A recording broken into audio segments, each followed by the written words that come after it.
there's a bit of fog here when you think about the 2025 outlook that the election is creating. As we talk to people, they do think that Trump is more market-friendly than Biden. If you have a second Biden administration, I think you know what you're getting in terms of policy. Both candidates are going to run on more spending. This is going to be a bond market issue. The range of outcomes in the election is vast, and we have to be super humble about what's going to happen. This is Bloomberg Surveillance with Jonathan Ferro, Lisa Abramowitz, and Anne-Marie Hordern. I've genuinely forgotten how to do this. Live from New York City this morning. Good morning for our audience worldwide. This is Bloomberg Surveillance. Equity futures negative by 0.1% on the S&P 500. The main event, it is debate night in Atlanta, Georgia, 9 p.m. Eastern Time. The President of the United States, Joe Biden, facing off with the former President, Donald Trump, the first debate of this election race. At a time when people are wondering whether something pivotal could really shift the odds, there is a sense right now they are neck and neck, at least according to the polls. The latest one showing that Trump is edging ahead. What could potentially move the needle? If there is some sort of flub, could that reset even the top of the ticket, which is something we heard last week? And the next debate is not till September. So if there's any sort of gaffe or any sort of big moment that could hurt one of these individuals, it's going to be replayed and replayed. When you start looking at some of the polling, though, who's actually tuning in tonight? Who do they need to get to? It's those double haters and those individuals that have not made up their mind. And Jonathan, CBS YouGov says there's only about 1 in 5 voters planning to actually watch the debate to look at some of their plans and policies to decide who to vote for. Because these Can we just talk about the incumbents. debate before we get into the policy? It's June 27th. It's June 27th, and we're talking about the first debate of this election cycle. The conventions haven't even happened. Why is this happening so early? Exactly. It's the first presidential debate ever in history, which is why there's so many firsts about this debate that makes it so interesting to watch. It's happening now. Remember a few months ago, we were sitting around this table wondering, would these two individuals ever even spar again? And here they are this evening. But again, it's a few long months till September when they meet again. So whatever happens tonight, this is why it feels so high stakes. Besides the substance, the style is also going to be important. A lot of market participants very focused on the US dollar. A little bit later on this morning, we'll catch up with Deutsche Bank's Alan Ruskin. This is what Deutsche Bank's got to say on the US dollar: stronger for longer. Here's the quote: "Our forecast is highly dependent on the US election and the extent to which an aggressive protectionist trade policy is pursued. If this is the case, we'd like to revise our euro-dollar call to parity."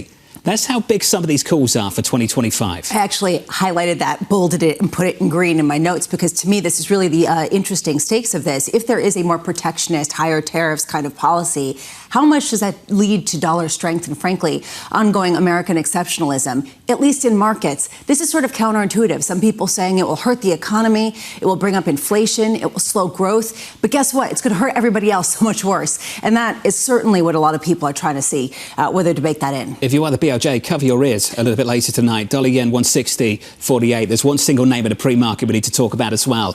It's Micron. It was all about Nvidia in the last week. Micron's down by about 6% in the pre-market, Bramo, missing some very, very high expectations. Citi coming out and calling the guidance, quote, conservative. Okay.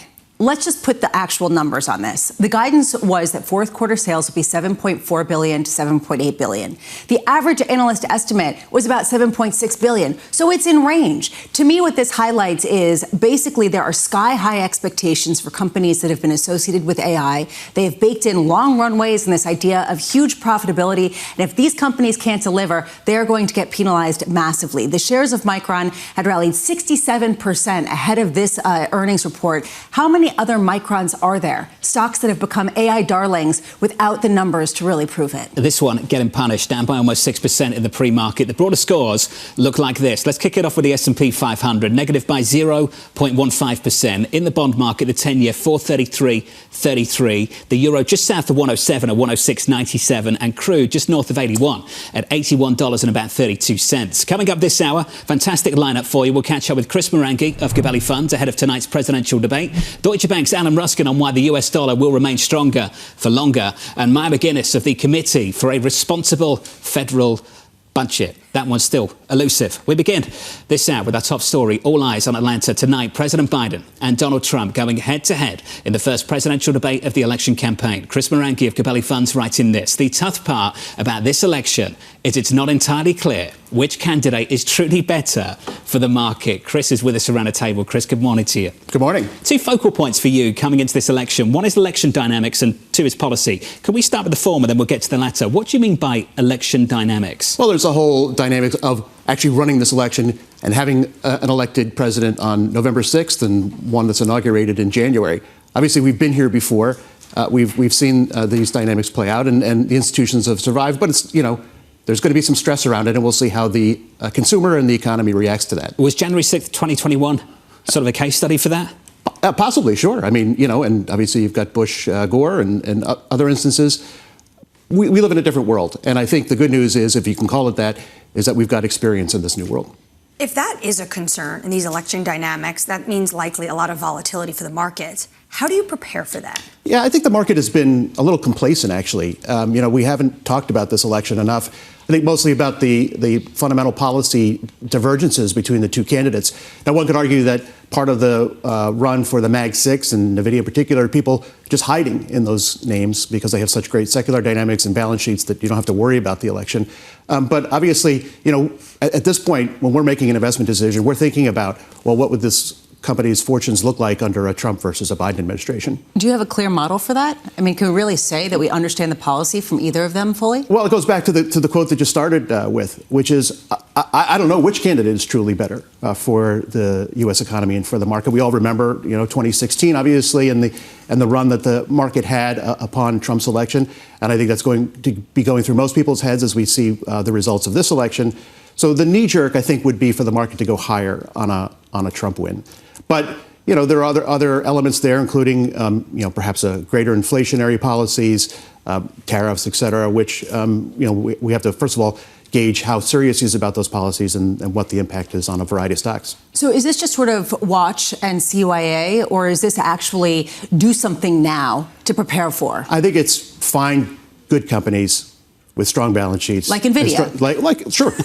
Well, it's why it's why we're favoring what we call sort of defensive quality names. I talk about utilities, I talk about some industrials with recurring revenue, et cetera. I don't think you want to be taking a whole lot of risk ahead of this election. I can think of a country with some strong companies, really good balance sheets, France, for instance, and those companies can drown in messy French politics. Is there something about that that's uniquely French? In the UK, is it uniquely British? In Mexico, is it uniquely Mexican? Are there things that we can get away with in America that other countries can't?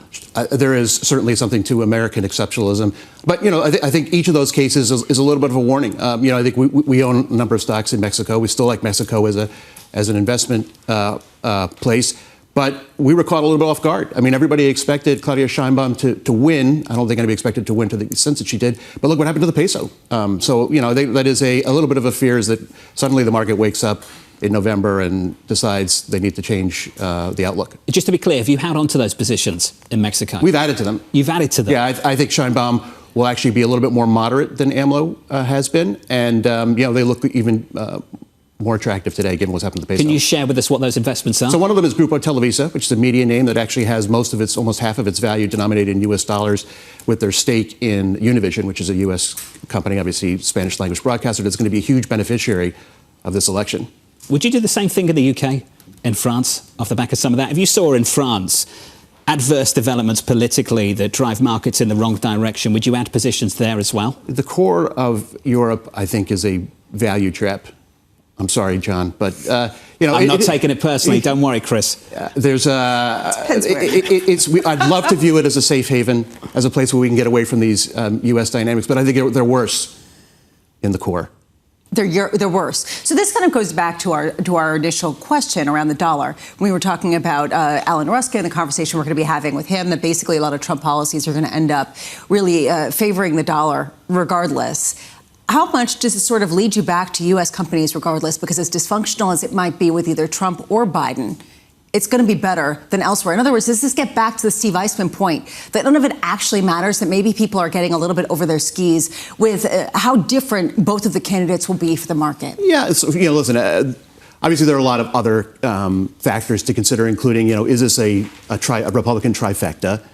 And, one of the things we saw from Trump in his first term was he was very sensitive to the market and would back off certain policy measures when the market appeared not to like them. So, that's why I say it's a little part of why I say it's a little unclear as to how this plays out.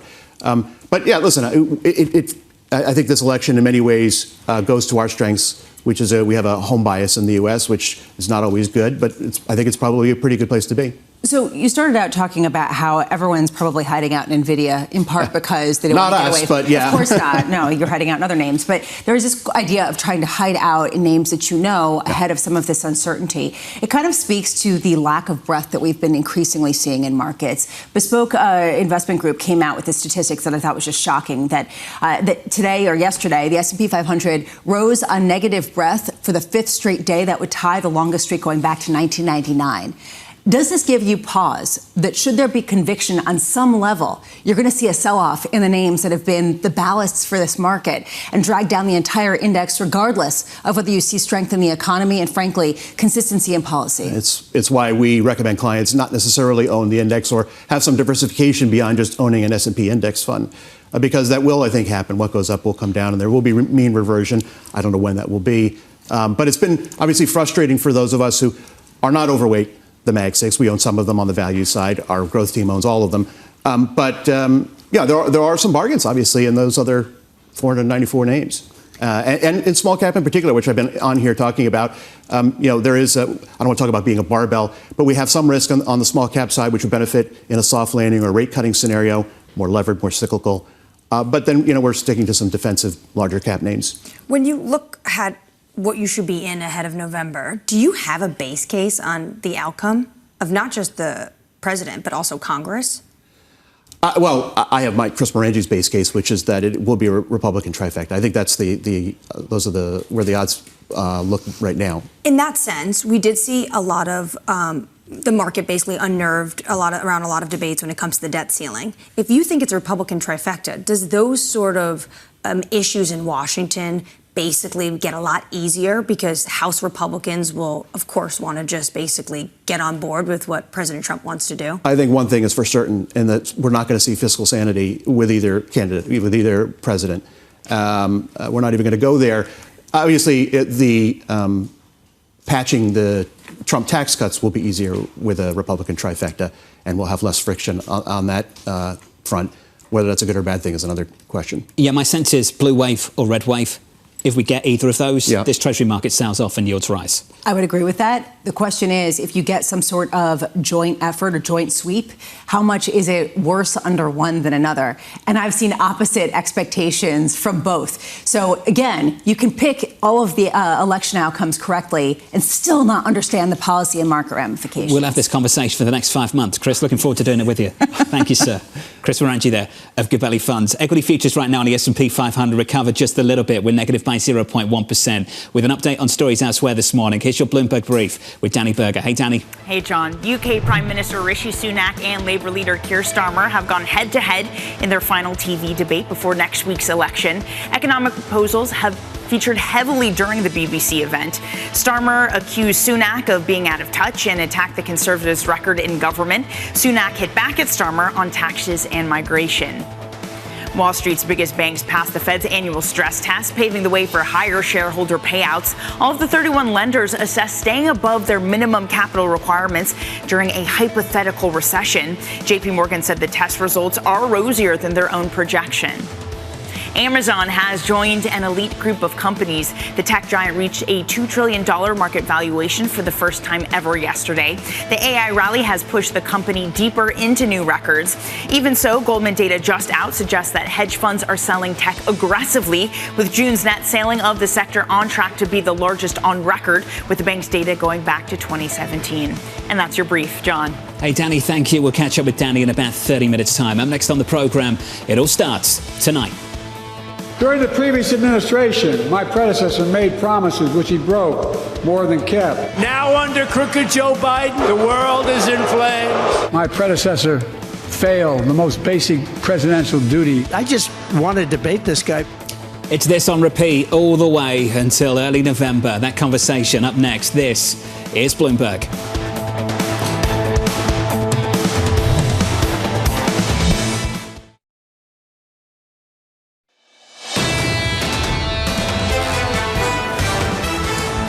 Live from New York City this morning. Good morning. Quiet start. We're down by about 0.1% on the S&P 500. In the bond market, some stability for you. 10-year, 432.55. Under surveillance this morning. It all starts tonight. During the previous administration, my predecessor made promises which he broke more than kept. Now under crooked Joe Biden, the worst president in the history of our country, the world is in flames. The president, my predecessor, failed the most basic presidential duty. He's not getting the job done for America. He is incompetent, ladies and gentlemen. I'm a grown man running against a 6-year-old. I just want to debate this guy. So here's the latest. President Biden and Donald Trump taking the stage for the CNN presidential debate at 9 p.m. Eastern tonight. James Lucier and Capital Alpha seeing 3 likely outcomes. A boring snooze fest, the start of a longer-term story, or a catastrophic error by one candidate that could decide the race. James joins us now for more. James, good morning to you. Out of those 3 likely outcomes, what's your money on? My money's on the snooze fest, frankly. Presidential debates tend to be 90 minutes of pure boredom, waiting for someone to make a catastrophic mistake. And that's what we'll be looking for tonight. When it comes to catastrophic mistakes, potentially, that we could see this evening, James, do you think, what are the vulnerabilities for both of these candidates? Well, I think there's absolutely nothing Donald Trump can say at this point that would shock the public. He's already proposed having UFC fighting competitions for undocumented migrants. He can say anything he wants as long as he says it in a genial way with a smile. It's all about Trump's temperament here. Whereas I don't think anyone's really listening to what Joe Biden says. They want to make sure that Joe Biden does not freeze at any one moment. And really about losing temper versus freezing up on camera. What do you make of their individual debate prep styles? They're very different this time around. You can't see a more spectacular comparison. At Camp David, the Biden administration has built in an airplane hangar an actual mock-up of the debate stage they'll be on. Biden has taken off the entire week to stay at Camp David, to rest up, to get his exercise, to dedicate all of his energy to 1 hour and 30 minutes of focus. Whereas Trump has been doing his usual thing, going out and talking to people and just staying loosened up. It's sort of the hyper-controlled, hyper-prepped, hyper-study model versus Donald Trump's just let it go. And the fact is that most people really do need to study and prepare and be disciplined. But people like Trump's style of just letting things rip. And either way it could work. Frankly, I would bet on letting things rip in this circumstance, as long as Trump does it in a genial way, an affable way, a charming way. He could have a very good evening. But isn't that going to be harder in this debate, given the fact that the second your allotted time is up, the mics go dead and you're muted? That could work both ways. In the first debate in 2020, then President Donald Trump had just been diagnosed with COVID, and you could see his anxiety coming through. He felt that he had to destroy Biden on screen, and he really went over the top. Having the mics turned off would mean that Trump could not interrupt Biden or badger Biden. On the other hand, it could work both ways. I mean, having the mics turned off means that Trump will have to keep under control. It means that Biden also, needs to maintain his own focus through his own allotted times. I'm just struck as you're talking, James. We spent the first 15 minutes of the show talking about how it does feel like a toss-up. This does seem consequential. And yet, regardless of the consequences, it is very difficult to predict the policy ramifications of that. James, when you talk to clients, what are you advising them to listen to? What are you looking for as an actual consequence for both policy and thus in markets? Well, frankly, a lot of it does come to the election outcome, because if we have a narrow election outcome, even if you have a Republican trifecta, as you mentioned a few minutes ago, narrow margins doesn't necessarily mean that you're going to be able to make big changes. either president will have to deal with the congressional majority that he has. So while people are predicting the eschaton, I think, in fact, we're looking at probably a narrower range of outcomes because both potential candidates would have a very difficult hand of cards to play if they become president. We were speaking with a number of strategists over the past couple of weeks who indicated that there is this possibility still, especially because of how early this debate is being taken place, that if there is some catastrophic error, particularly by Joe Biden, that he could potentially be replaced at the top of the ticket. Do you adhere to that kind of thinking? I don't, because I think it's too late. The scenario here is inherently credible that Barack Obama, Nancy Pelosi, John Clyburn, the great and good, the eldest of the Democratic Party, would go to Joe and say, Joe, you've done great service to the Republic, but now it's time for you to move on. You still run in, though, to the Kamala Harris problem, which is that I don't think there is any viable alternative to Kamala Harris for the Democrats. It's not going to be a white guy. It's not going to be Gavin Newsom, no matter how tall he is, no matter how good his hair is. You still can't overcome the optics of displacing a black female with a white male candidate. If it's a Gretchen Whitmer candidacy with Josh Shapiro as vice president, maybe you could do it, but the fact is, I think the odds are very, very low. It would take a truly spectacular moment for Joe Biden to try to replace him before the convention. And the convention itself, we haven't had a real political convention that actually chooses candidates since probably the 1920s. Really, it's a very dicey maneuver to say to your assembled delegates that, guess what? We're going to ask you to recall your reptilian DNA, to go back to the way you used to operate 100 years ago and choose or ratify a candidate. So I think it's basically Joe Biden or Joe Biden. James, I understand the odds are very low for that, but the fact that we are having this conversation and that a lot of people are coming on this program, Greg Valliere having these conversations, does that mean the damage is already done for the Biden campaign? I think it is largely baked in, and you can see it in this sense of massive preparation. Again, going back to the New York Times, the Maggie Haberman story in the New York Times about them building a mock stage for Joe to practice on. It does show, I think, that the damage has been done. And frankly, that's why we have a very unique election here where the incumbent president, who normally has an overwhelming advantage, does not in this case. Incumbent presidents in the second quarter of the year usually have a huge financial advantage over their opponents, and they use it to great effect. Joe Biden dumped $30 million of negative advertising on Donald Trump in the second quarter. Since Trump's conviction, he has dropped another $50 million of negative advertising on Donald Trump, and it's had virtually no effect. The election is almost tied. And instead of arguing on policy, Joe Biden's advisors are working with the president to find him ways to needle Donald Trump, to provoke some sort of outburst, to get the angry Trump instead of the jolly Trump. And so it's literally, as the great Dan Henninger, a good friend of mine, put it, we're having a debate about who has the most powerful office in the world. And it's all about which of these two elder gentlemen has the biggest problems with his own mental health.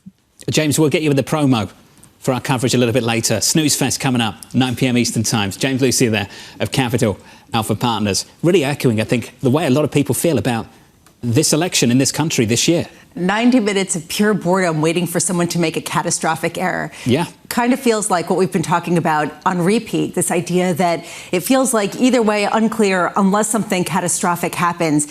He was deadpanning there some of the most, inflammatory comments. That is how everyone feels about one of the most unpopular races I could possibly imagine. At the end there, James was talking about all this money the Biden campaign is using right now to go after the fact that Trump is convicted. He was convicted guilty in this Manhattan trial. The New York Times Siena poll says more than 2/3 of voters said that outcome made no difference to their vote. This was supposed to be potentially one of the vulnerabilities they wanted to harp on when it came to the former president. It makes it so difficult to try and predict 2025. I have to think about this, how difficult, how different the Biden presidency would have been if the Democrats didn't win the Georgia runoffs in early 2021. How different things would have been for this president. And to push that forward to the debates, whether they try to cater to the middle or whether they try to cater to the extremes of their parties. Coming up on this programme, we'll catch up with Alan Ruskin of Deutsche Bank on why the US dollar will remain stronger for longer. That conversation just around the corner from New York. Good morning.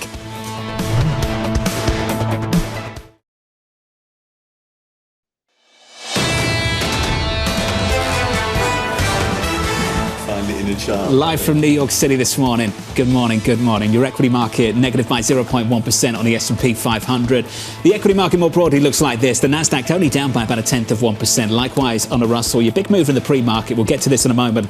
Micron is down about 5% in early trading. We'll turn that page to that story in just a second. Let's turn a page and switch at the board and get to the bond market. The 2-year, 10-year, 30-year looks like this. Your 10-year is stable at 432.74. The 2-year 474.72. Monitoring your supply, your debt auctions. Bramo.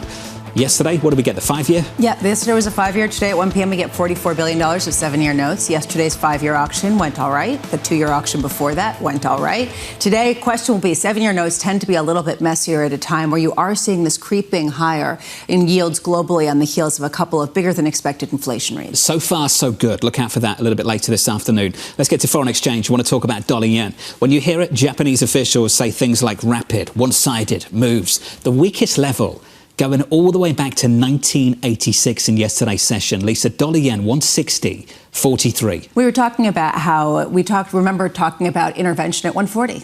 And then 150, and then 155, and now we're at 160. And the question is, are you going to throw good money after bad into this market to prop it up when ultimately that's not going to work? It really has to come in the form of some kind of rate hike by the Bank of Japan.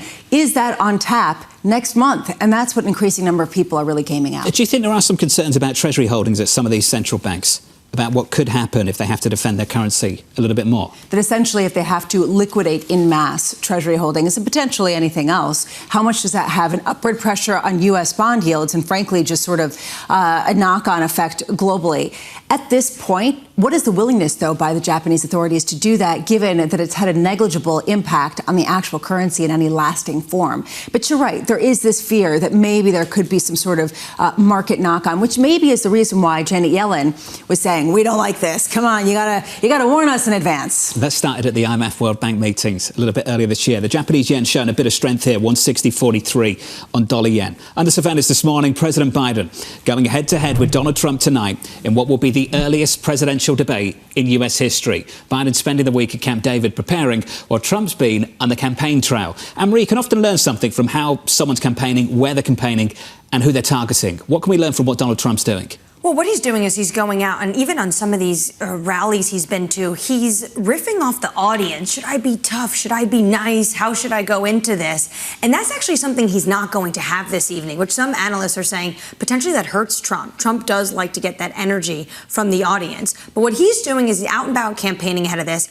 Biden has been hunkered down. He has been at Camp David. He has someone filling in as Trump, bashing him and doing all these things that potentially they should be planning for. So very different styles ahead of this debate, but both are prepping, just maybe in different ways. You know, when James Lucier was talking, it struck me, how seriously do we take the presidency at this point? How much do people try to say it's actually not that important that one man cannot single-handedly do all that much given the infrastructure of the governing body, given the fact that you've got the Congress and the power that might be inflicted? That might be the angst underneath the market right now. This lack of clarity under just how much power, how much clout one person atop the Republic can really change all the policies that we have in terms of tariffs, et cetera. That's one of the anxieties, I think, really underpinning the lack of market response to some of the iterations that we see in this campaign season. And to John's point earlier, though, before we get to any of these policies we can hear from these individuals, it's really going to be about style tonight. People want to see, is there going to be a gaffe? Is there going to be a stumble? Political this morning has it this. Call it the highest stakes hate watch of any modern presidential campaign. But more than 70% of Americans plan to tune in. So it's those people who are undecided that they maybe have a chance of trying to flip. Yeah, I draw the comparison to sport analysis. This is going to feel like half-time in a football game and not half-time of a political debate with serious implications for the country and how the economy's managed. It's going to be about performance, style, energy. Are they focused? Yeah.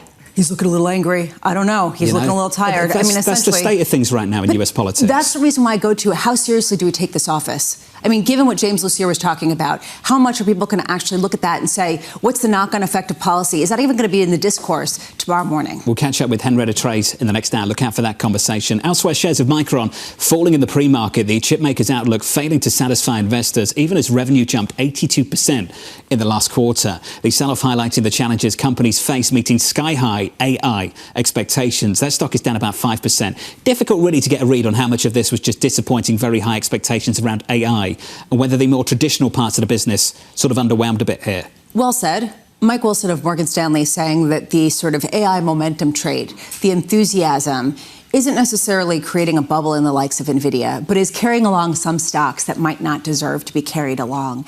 And you wonder how many stocks have seen their share prices increase dramatically, not because they actually are offering the goods, but because they are riding the wave of sentiment that has lifted a lot of names very dramatically. And that's what I think the fear is underpinning Micron. That move is not dragging down this market. Equity futures negative by about 0.1% on the S&P. I want to talk about foreign exchange. A gauge of the US dollar hovering near an 8th-month high after a slew of economic data might drop at about 8:30 and change this story. We'll get jobless claims and durable goods, as well as a third read on first quarter GDP. Alan Ruskin at Deutsche Bank's been writing this with the team. The dollar will remain stronger for longer. The big dollar cycle can barely be called a cycle. Alan joins us around a table. Alan, good morning. It's good to see you. Yeah. This is quite a call. Stronger for longer. And you've got quite a call in there around euro dollar based on the outcome of this election, what may or may not happen around trade policy. Can you frame that for us? How important is the next 12 months going to be? I think it is going to be very important. I think, you have the dollar looking like it's going to outperform almost regardless of the election.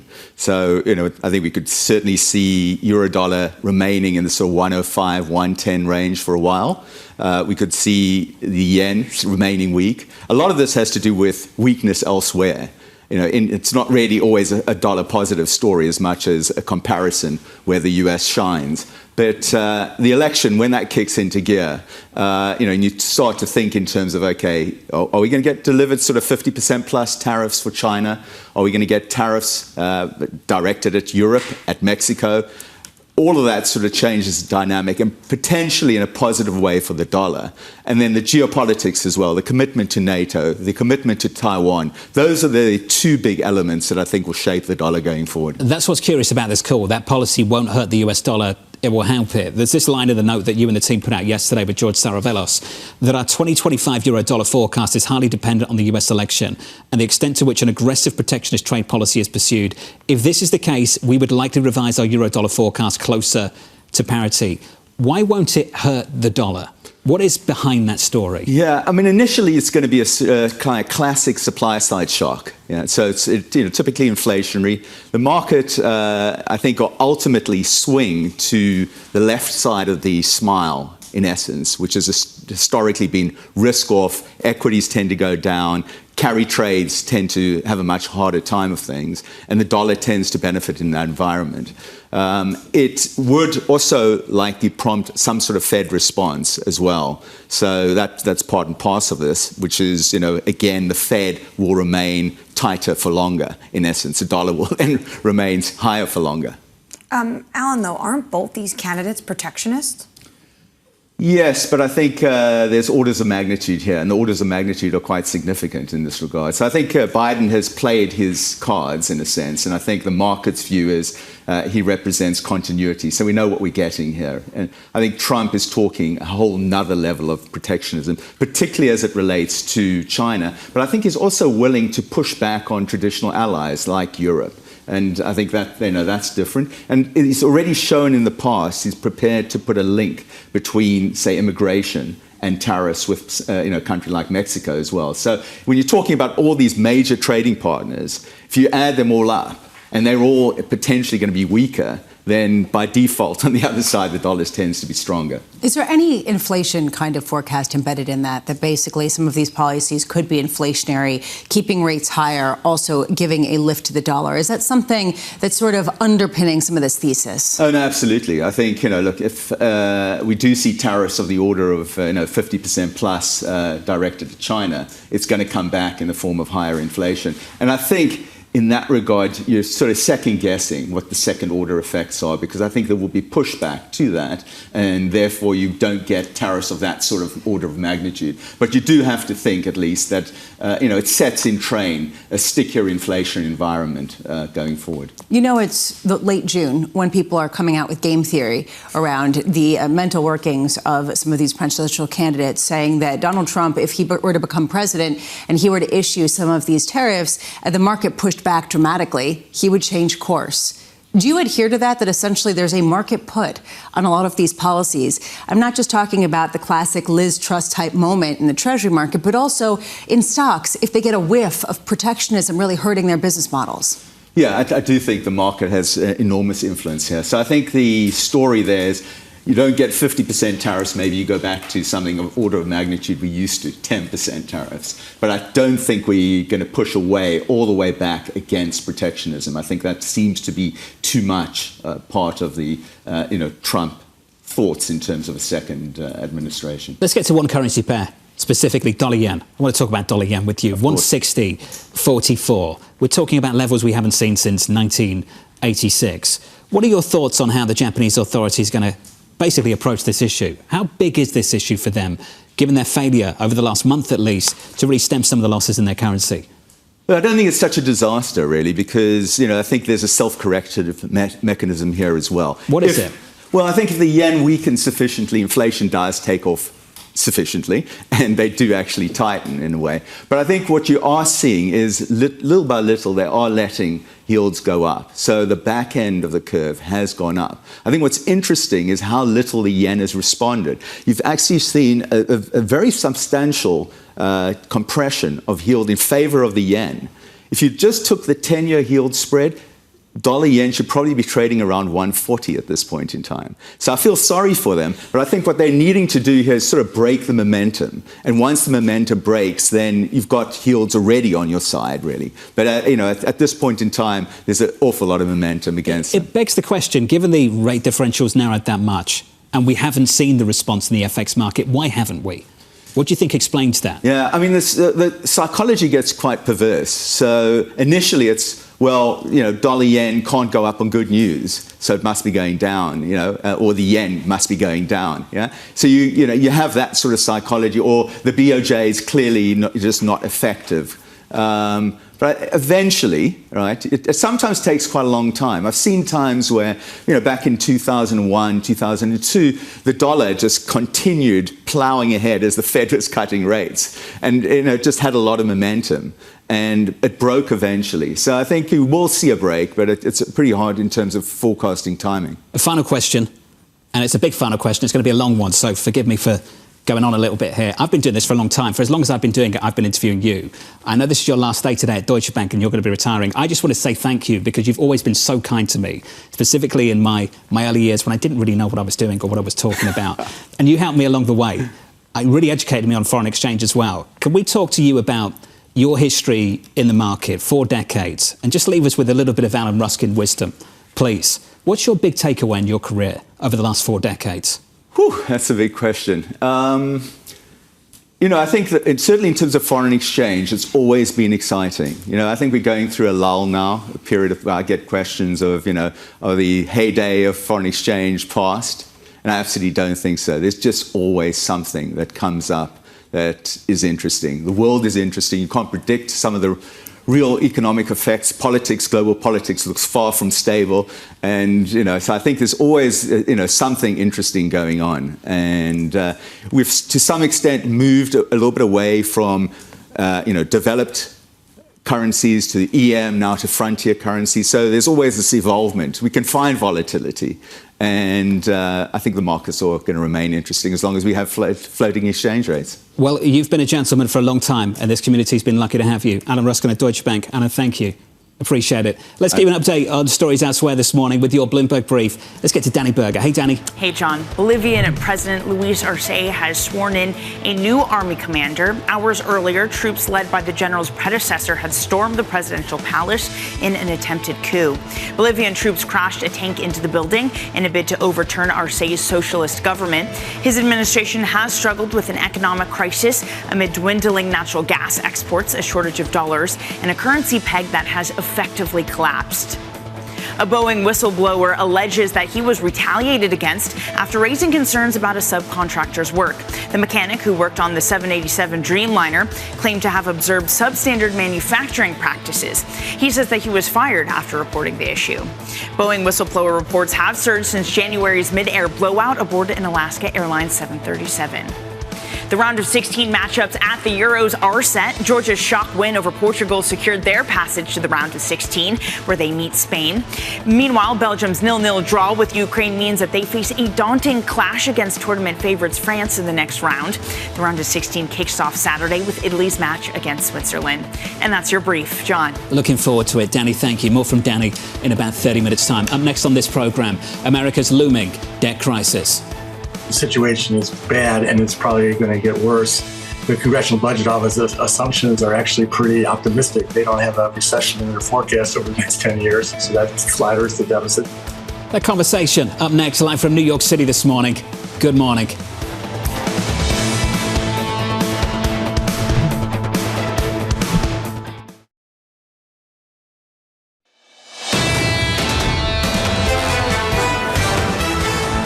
Live from New York City, good morning to you all. Equity futures on the S&P 500 recovering. We're negative by about 0.1%. No drama here on this board. In the bond market, yields just about unchanged, 432.74. Under surveillance this morning, America's looming debt crisis. The situation is bad, and it's probably going to get worse. The Congressional Budget Office assumptions are actually pretty optimistic. They don't have a recession in their forecast over the next 10 years. They assume that the tax cuts that were enacted in 2017 expire, so that flatters the deficit. So things are probably going to be even worse.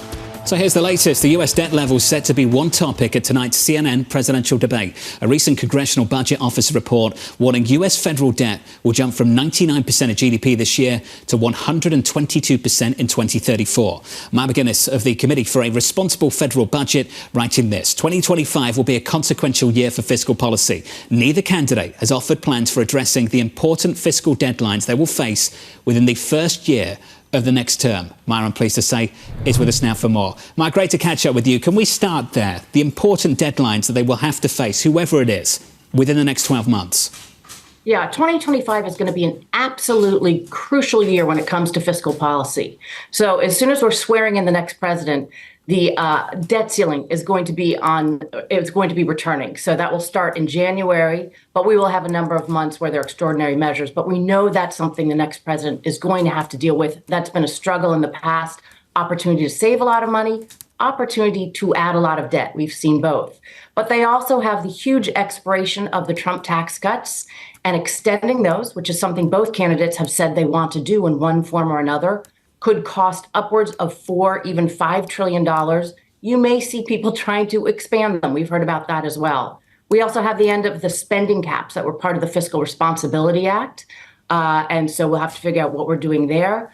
And I'm pretty certain that whoever's president is going to have made a number of promises for more things they're going to do, more borrowing. So it is going to be a year where there's the potential for additions of trillions of dollars being added to the debt, just at a time where the Congressional Budget Office has been warning us we are in deep trouble right now, and we do have to change course. We're not hearing very much about how we would change course. Maya, there are a lot of people who are listening, including probably some politicians who would shrug off the idea that spending increases and tax cuts in and of themselves will increase the deficit. They would argue there are certain tax cuts that would expand the economy and that there are certain spending plans that would also expand the economy pretty significantly. Where is the truth in that, and where is the fiction? Yeah, there are fiscal myths everywhere because everybody wants an excuse not to have to pay for the things that they do in the budget. Because the greatest thing a politician can do is promise and give away tax cuts or spending increases without any plan for how to offset those costs. Frankly, none of it's true when it comes to policies, tax cuts, or spending increases paying for themselves. The Trump tax cuts appear to have paid for about 20% of their cost. And if you look forward, it looks like from the estimates that are out there, it would cover even less because there have been a lot of ways that there have been workarounds within those tax cuts, and they've ended up draining more from the revenue sources than we might have anticipated. Spending side, it's probably even more difficult to offset the costs. Those aren't the only myths we hear. We hear people saying, don't worry, print money, right? I hope that inflation is a reminder that that is a very serious misstep.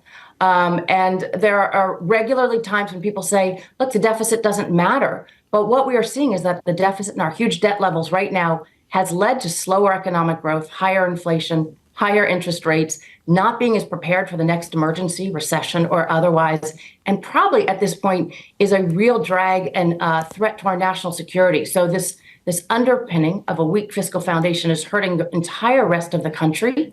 And yet you still have politicians, because it's good politics, making promises not to fix it and not to pay for the new things they want, trying to come up with fairy tales for why they shouldn't have to. Maya, you talk about borrowing costs, and some people would say the Fed can fix that. They could just cut rates, and they can cut rates pretty dramatically to offset the deficit, and it could actually de facto decrease the deficit dramatically, at least the borrowing costs that the U.S. will have to pay. How much do you understand different yield levels as being sustainable and completely unsustainable in the near term? Is there sort of a pivot point within the yield space where you say this is going to have alarm bells? That is a great question, because the big question in all this is, what is the timing of when markets would say we're not tolerating this? When might there be a treasury market that didn't go well? When might there be a situation where rates start to not respond? All I can say, we don't know the timing, of course. All we know is that the fiscal policies of this country are making monetary policy for our monetary policymakers much more challenging, because when they're trying to control a situation of inflation, we've got fiscal policymakers who are borrowing more, pushing inflation up more, and making the ramifications of changes in rates, if you want to control that inflation, even more threatening to our fiscal position. Maya, this evening's debate is so interesting because it's basically two incumbents, and they're going to be asked about their record. Who is worse for the federal deficit, Trump or Biden? Yeah, we have recently just looked at a record, what they did in terms of the borrowing that they approved while they were in office. All the numbers that we look at are over the coming 10 years. And admittedly, no president owns their economy or the fiscal situation. And COVID was a huge sort of unexpected thing that affected both presidents. But what we saw was that with COVID, President Trump added as much as $8.4 trillion to the debt over 10 years. Without COVID, it was about $4.8 trillion. That is an astronomical amount of money, particularly that so much of it was put in place when the economy was incredibly strong. So far, and President Biden's term is not over, and there's still a chance that he's going to add more to it. But he added $4.3 trillion without counting COVID, and his COVID wasn't bipartisan the way the President Trump's was. Those numbers would be $2.2 trillion. There's a huge takeaway here. And that is that neither of these presidents, when the economy was strong and needed less borrowing, not more, neither of them have heeded that warning. They both have engaged in borrowing when there was no economic reason to do so. And that raises real warning signs for what would happen when either of them were in office in 2025, which, as we just covered, is a huge year for fiscal policies. The other big problem, of course, is entitlements. That's the biggest chunk of this budget and defense. When it comes to entitlements, have you heard anything from either party that they're looking at shoring this up? I was going to say, yeah, I've heard they don't plan to fix it, which is just the biggest, frankly, pander that you could have. Both of them are trying to scare American seniors that the other party would do something to harm their benefits and reassure people that they won't do anything to fix the program by calling it protecting it. To be clear, Social Security and Medicare are both facing insolvency. If we don't make changes in roughly a decade, there will be across-the-board automatic cuts for providers and retirees. This is a terrible policy, and what we need to hear from the candidates is how they would shore up those programs, whether it's looking at retirement ages, means testing, raising revenues.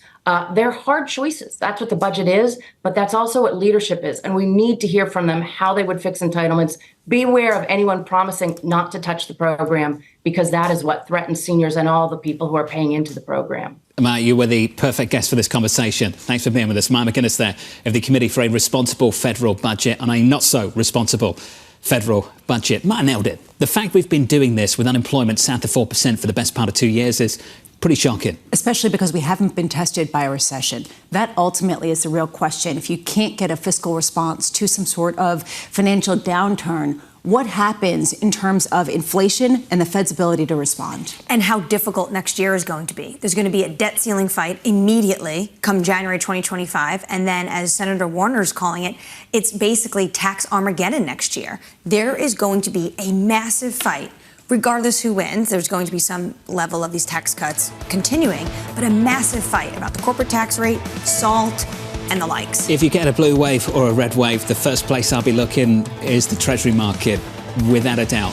Coming up in the next hour of Bloomberg Surveillance, TPW's Jake Pelosky, Henrietta Treyz of Veda Partners, Deputy Assistant to the President, Amos Hochstein, and JoAnne Feeney of Advisors Capital Management. All of that and more from New York. This is Bloomberg.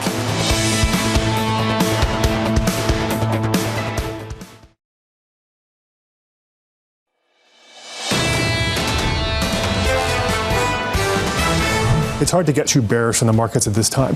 You just have to be invested. It's not just the Mag 7, by the way, that's high quality growth. There are some really good high quality growth stocks outside of tech. The concentrated nature of market at this point is a feature, not a bug of the AI theme. The impact of AI and all of those things, we think it's positive for a lot of sectors. What's a concern is everyone is now bullish, right? It's hard to find somebody who's not bullish. You haven't been penalized for being wrong. This is Bloomberg Surveillance with Jonathan Perro, Lisa Abramowitz, and Anne-Marie Hordern.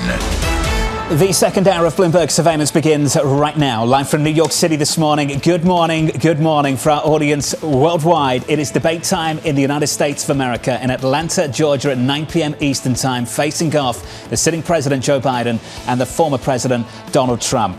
This promo comes to you from James Lucier of Capital Alpha. Quite a conversation an hour ago, right? Let me go through it. 3 likely outcomes, he says. A boring snooze fest, the start of a longer-term story, or a catastrophic error by one candidate that could decide the race. My favorite part is he said it's probably 90 minutes of pure boredom waiting for someone to make a catastrophic error. That kind of sums up how a lot of people are going to feel about the next 5 months. It's because everyone's going to be looking at the debate tonight for style, less so in substance. And it's so interesting because these are basically two incumbents. We know what they stand for, but people want to see their style. How does Trump come out? Is he going to be badgering Biden, which in the past didn't work for him on some debates? And does Biden come out looking robust like he did at the State of the Union? Does he come out looking tired? People are concerned about his age. We have to talk about the timing of this repeatedly. It is coming so early in the year. It is coming before the conventions even take place. And there's a reason it's coming this early. The sitting president wanted this to happen. There are concerns about his age. There are concerns about his energy. And if you look at where some of the polls are, specifically in swing states, he's not doing so well and hasn't been for a long, long time. The hope is if you get engagement, that things start to turn in his favour. That's his hope. And they want to get that engagement quite early on. And they also want to make sure that those whispers about potentially could it not be a candidate Biden, that those whispers are put to death. And maybe they can do that this evening. But Jonathan, I'm glad you brought up the polls. Bruising polls for the sitting president from Quinnipiac yesterday, from the New York Times Siena. And what I found so interesting about the New York Times Siena poll was that the two vulnerabilities for both these individuals, for Trump, it's not really a vulnerability. That's the conviction. People are ignoring that. But for Biden, what continues to come up about the concerns of his age at 81 years old. All I could say is a lot of people are probably listening to this and saying blah, blah, blah. And then they're going to watch the debate purely for entertainment and then go blah, blah, blah. Is there going to be something that changes? What do you do with that in the markets? People don't want to make a prediction because you can't predict who's going to win and you can't predict what the outcome in markets is going to be after such win. Chris Marangi said it of Gabelli funds in the last hour. It's really difficult this time around because it's unclear which one is going to be the best one for markets. And I'd go back to 2016. We all remember what happened then. A lot of people thought that President Trump would be bad for markets, and it turned out they were dead wrong. What I find interesting about this time around is that people have been hiding out in the big tech names, in NVIDIA, in Microsoft, in order to get sort of independent of these risks that they can't control. Regardless of the outcome, do we get a rotation out of those names as more certainty in policy comes back and people don't want to be in the most crowded areas? There are a lot of interesting aspects under the market that will potentially unravel as a result to the lack of clarity that so many people have on this key event. We'll discuss some of those names a little bit later. One name in the pre-market we can discuss is Micron. Micron's down about 5.6% in the pre-market. I'm going to say disappointing high expectations, but, you know, you look at the numbers, Bramo, they weren't that bad, but we've seen this movie a few times over the last last few months. Especially in the AI space, there is a fear, and Mike Wilson of Morgan Stanley highlighted it well, that there are some companies that have gotten wrapped up in the momentum that we've seen around AI that don't deserve to be. If you don't have the numbers to back up astronomic growth similar to NVIDIA, how much do names get punished? We're finding out. That name down 5.65% in early trading. The broader market looks a little something like this. Let's start with the S&P 500.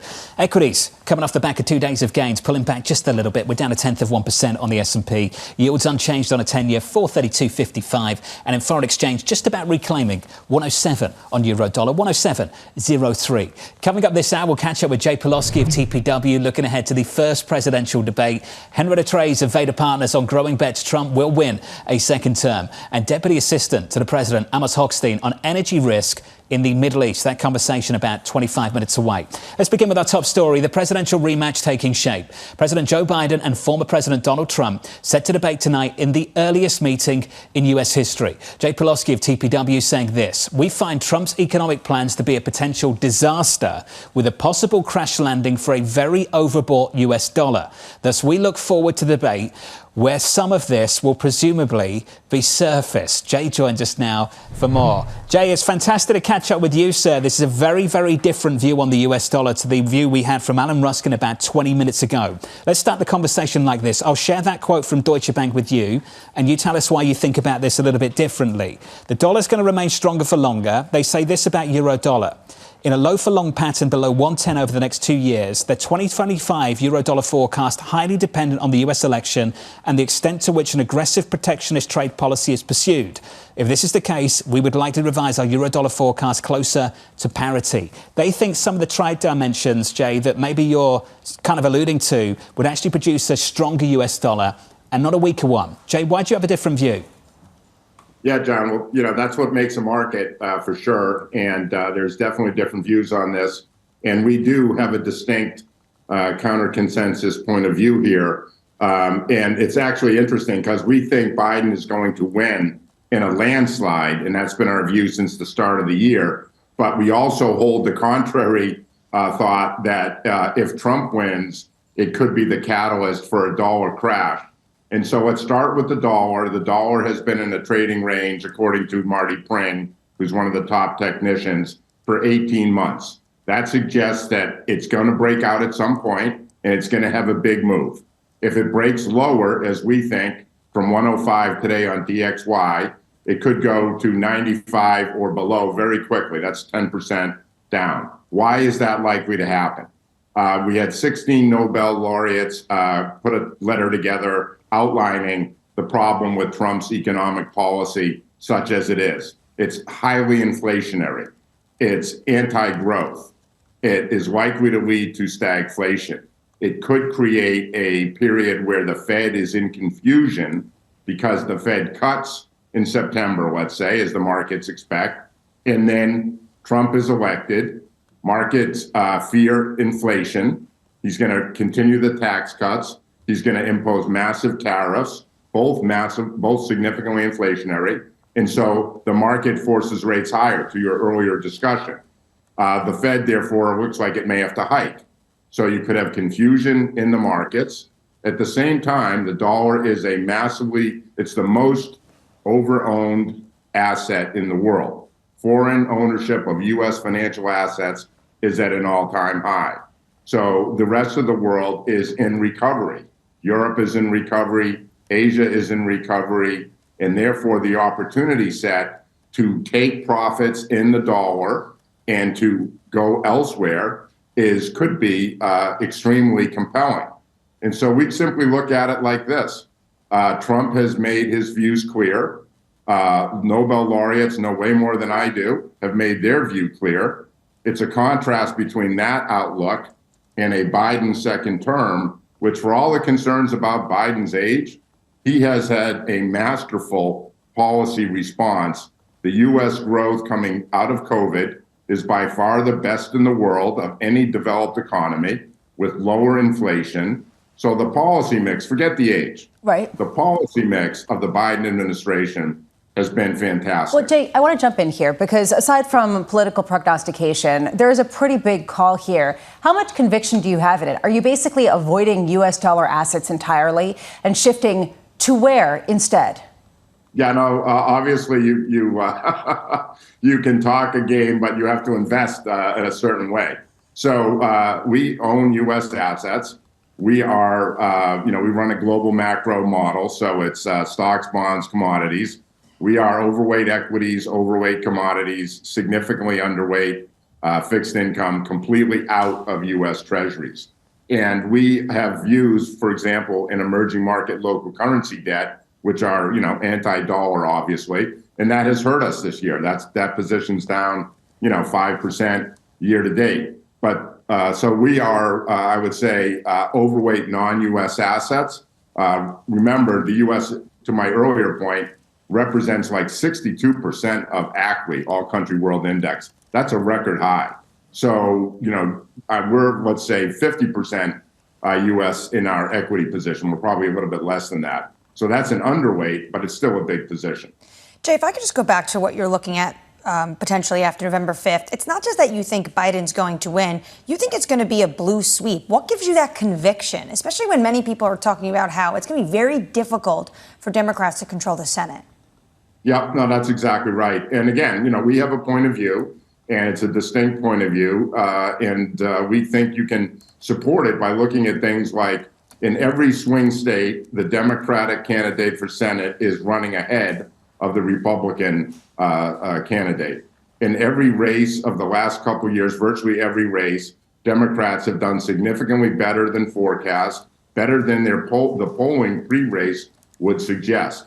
So there's a level of success that Democrats have had running for office across the country over the last several years that would support the idea of much more enthusiasm than people think. In addition, there are things like abortion on the ballots in key states that we think are going to drive Democrat turnout to a significant level that is not being captured adequately. So the House is in play.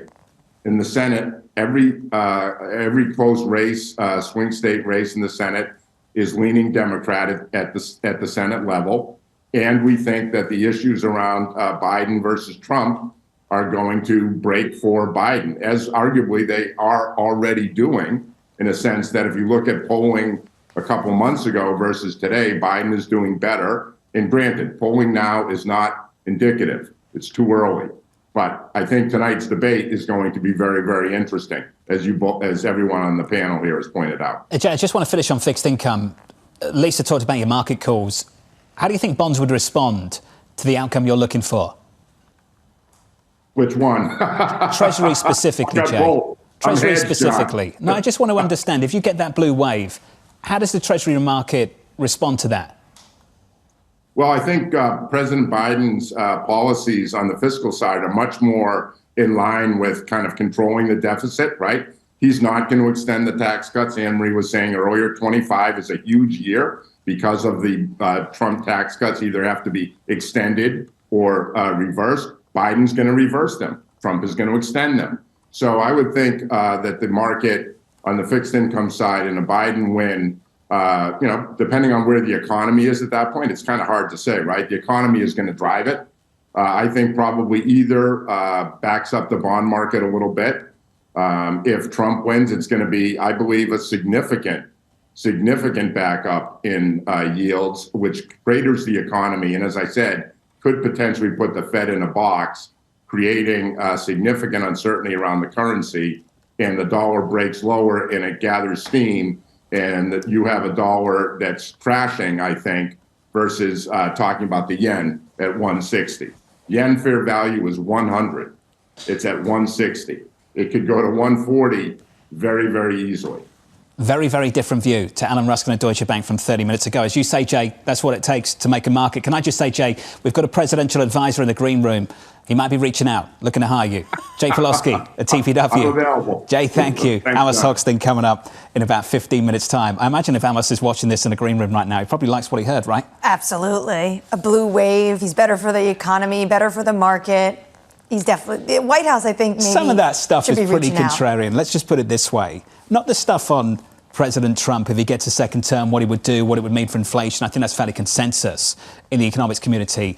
But just this idea that you get a blue wave and it's constructive for fixed income, for treasuries, I think a lot of people right now, the consensus view is blue wave or red wave, that treasury market sells off come November. And you have different views on who would be worse potentially for the treasury market, depending on expectations for spending, et cetera. There also are very countering views on who has conviction to win. You have him saying, absolutely, it's going to be a blue sweep. And you have Steve Eisman coming on and saying 200% chance that Donald Trump is going to get reelected. One thing I will say, it's really hard to have conviction right now. So bless these people who do. When we have so many months left ahead of us and a black swan event could happen, a number of events. But also, Jay is talking about how Biden is doing better in the polls. He just had 2 bruising polls. And one of them, although he's saying that abortion is going to be a big issue and they're trying to campaign on this, the economy and inflation remain number one. Also, even some Democratic voters are starting to say immigration's a top concern. And when you look at those 2 issues, on the whole, they trust Trump more than Biden on it. So if they're going to go out on the number 1 or number 2 issues, it's lining up behind Trump's favor. We've got months and months of scenario analysis ahead of us. This is only the beginning. The debate starts a little bit later. Let's give you an update on stories elsewhere this morning with your Bloomberg Brief. Here's Danny Berger. Hey, Danny. Hey, John. SoftBank's Vision 2 fund is investing in Perplexity AI. Giving it a $3 billion valuation. The deal is Masayoshi Son's latest bet on a sector that he deems crucial to securing his legacy. Perplexity is a U.S. startup, and it's trying to distinguish itself from the other AI chatbots by providing more real-time information. Amazon, meanwhile, is launching an online storefront for low-priced apparel and home goods. The company plans to start shipping goods directly to consumers from China. Amazon has sought to hold its ground with the promise of speeding shipping. It previously encouraged Chinese merchants to use logistics services that kept merchandise at U.S.-based warehouses. This is Amazon's biggest move to date to counter the rise of discount upstarts like Temu and Shein. Elon Musk's SpaceX will sell insider shares in a tender offer at a higher than expected price. The shares will be sold for $112 a piece. That values the company at close to $210 billion. That's also up $30 billion from when they last got a valuation in December. A source says the jump in value is due to significant investor demand. The valuation is a new record for an American private company. And that's your Bloomberg Brief, John. Danny, thank you. We'll check in with Danny again in about 30 minutes. Up next on the program, the rematch begins. Everybody knows he's a liar. But you I just want to make sure. You're the liar. Take a look at what he's actually done. He's done very little. You could never have done the job that we did. You don't have it in your blood. We handed him a booming economy. He blew it. That conversation up next, live from New York City this morning. Good morning.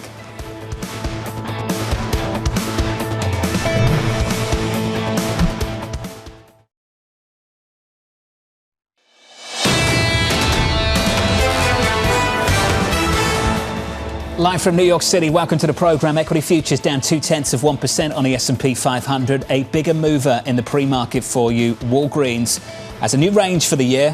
For full year EPS, 280 to 295. Previous range, 320 to 335. They've slashed the outlook. Elisa, this is a tough retail environment. There's a report out there, too, that they're going to close a lot of stores. Yeah, thousands of stores potentially. This was reported by the Wall Street Journal. They interviewed the CEO of Walgreens, Tim Wentworth, who said 75% of our stores drive 100% of our profitability today. What that means is others will have to take a hard look at. He also went on to say that they face a difficult operating environment, including persistent pressures on the U.S. consumer. To me, I wonder how much that's the story and how much this is a story of some of those plastic containers that you walk into and you have to get someone to come and unlock. Unlock the toothpaste? I'm serious. I think that doesn't that sort of hamper your desire to go into a drugstore to buy your basic goods? Yeah, it's not exactly the nicest experience, is it? You want to pop in, you've got to call an assistant, you want to unlock the toothpaste? Yeah, and then you have to stand there waiting with other people who are frustrated, who want to be served first. They come after a while, then you get your one thing, and then if you want something else, you don't go. This has been going on for a while. That stock is down by a little more than 5%. More on the consumer later, 8:30 Eastern time, so 1 hour and about 10 minutes away. We'll get new data on jobless claims. Look out for that. Under surveillance this morning, the rematch begins. Everybody knows he's a liar. But you I just want to make sure. You're the liar. Take a look at what he's actually done. He's done very little. You could never have done the job that we did. You don't have it in your blood. I don't understand why this president is unwilling to take on Putin. There has been nobody tougher to Russia. Between the sanctions, nobody tougher than me on Russia. He talks about the art of the deal. China's perfected the art of the steal. We have a higher deficit with China now than we did before. We built the greatest economy in history. We handed him a booming economy. He blew it. We've done this before and we're about to do it again. President Biden and Donald Trump returning to the debate stage for the first time in 4 years tonight at 9 p.m. Eastern on CNN. The candidates agreeing to shake up the rules this time around with no live audience, no notes and microphones muted after their turns are over. Henrietta Treyz of Veda Partners joins us now for more. Henrietta, what are you looking for out of this very early debate in 2024? At this point, I'm hoping that people will genuinely watch it and it won't just be sort of a viral clip that goes live on TikTok. Although I suspect that the people who are going to be swayed by this, according to the latest data from Morning Consult last night, are actually the ones that are younger voters, specifically Black voters and Hispanic voters, who are saying, I'm going to watch this debate just to find out who I'm going to vote for. They're the largest undecided basket right now. And my attention is on how they feel after the election and the hours after as clips go viral, if they do. Henry, YouGov had similar polling. 1 in 5 voters planning to watch are actually watching to decide who they're going to vote for, and they're younger. So what does each candidate need to say to the Gen Zs out there? That's the only question that I think really matters, Anne-Marie. The undecided voters right now are going to decide this election. Polls are off by about 9 points versus where they'll land in November. That doesn't mean they're wrong. It means that the polls are telling you about a big basket of undecideds and third-party voters who are not going to stay there. Those are disproportionately female voters who are plus 17 for Biden right now, and they are double the number of undecided male voters out in the ether. They are disproportionately younger voters. They are Black voters and Hispanic voters, and they are low education voters. And these are folks who are going to be deciding based off of what happens tonight and into September. The biggest issue that Biden has is his age with this demographic. So him performing well tonight, the way that he did at the State of the Union, could have a material impact on the polling data in the next few weeks as the people who get off the shelf and decide how they're going to vote are predisposed to be in the Democratic basket. That's where we spend our time and what we concentrate on with our clients. Well, the last 24 hours, we had a poll from Quinnipiac, we had a New York Times Siena poll, and Biden is down in both of them. But you've done a lot of data about how the polling is off, by how much. What are you inferring from these latest polling numbers? Well, I think an outlier poll, as the New York Times write-up itself suggests, is really important to watch, but also important to put in context. It's not good news for Biden. Indeed, there really hasn't been much in the way of good news for Biden, except for the fact that Trump remains at his ceiling. His supporters are locked in and will not be deviating. It's Biden, though, since November of last year, who's been on the slow uptick. And that's from a whole bunch of things. Democrats coming home to Biden, believing that he really will be the nominee. I spend a lot of time with clients talking about who would replace Biden on the ticket. I mean, really smart people talking about it in every single meeting. You really can't avoid it. So any indications that Biden can do tonight to dispel the narrative that is being spewed by the Republican Party that he is not able to do the job for the next 4 years, I think would go a really long way, because that's where the resistance is. We were talking about immigration before. I mean, immigration's down 40% just since the president enacted his executive order 3 weeks ago. That's lower than it was when he took office. So the issue that Republicans have had a lot of salience around of immigration has been muted with the electorate and is now on par with abortion. You're going to go onto a debate stage in an environment like this where the Gen Z vote is the one that's up for grabs. You should talk about abortion all day, every day. Are we going to hear anything, Henrietta, about policy? I mean, is that really going to be even relevant to this debate? I sincerely doubt it. I really would be surprised. I'm sure there'll be conversations about things like the economy. There'll be taglines. President Biden has a plan for extending most of the 2017 tax cuts. Former President Trump has a plan that would extend all of them. The cost is $4.6 trillion. They're going to sort of hide the ugly parts and talk about how they're going to provide tax cuts for the middle class, or in Trump's case, all classes. And I think that's probably the most extent you'll get out of real policy discussion. There's one thing I have tons of conviction about later on this evening, 9 p.m. Eastern time. Bramo's not watching.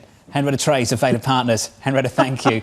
Lisa's not tuning in for this. Jay Pelosky will be. Jay just wrote in, just wanted to clarify something quickly. He said he thought rates would back up in either scenario, but much more on a Trump win. Much more on a Trump win versus, say, a Biden win. But ultimately shares the view, blue sweep, red sweep, you're going to see a sell-off in the Treasury market. Which is the reason why he's entirely out of the Treasury market and going into other non-U.S. assets at the same time that he's not completely exiting certain trades in the U.S. This conversation is going to continue. In just a moment, we'll catch up with the Deputy Assistant to the President. We'll speak to Amos Hochstein on tensions in the Middle East and the risk to the energy market. That conversation just around the corner. Live from New York, this is Bloomberg.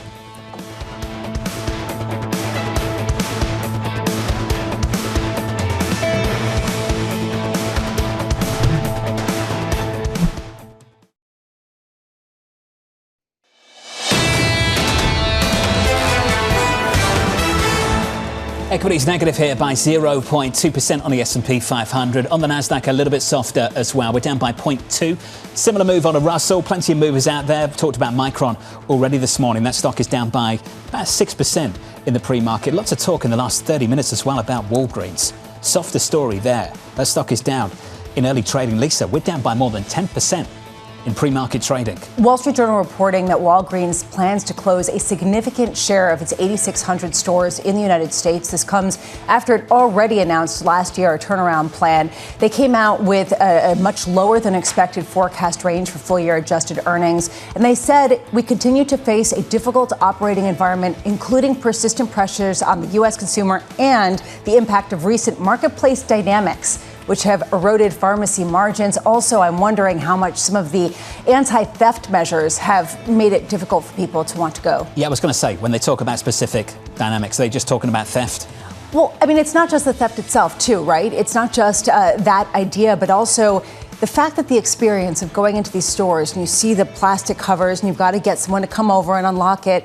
Why not just order on Amazon? Down by more than 11% in the pre-market right now. Is this just about Walgreens or is this really just about the US consumer? We'll get more data on the US consumer later. 1 hour away, jobless claims. Under surveillance this morning, top story for you, the CNN presidential debate starting at 9 p.m. Eastern tonight. It will be the earliest US presidential debate in history. President Joe Biden and former President Donald Trump facing off without a studio audience, and microphones will be muted unless it is the candidate's turn to speak.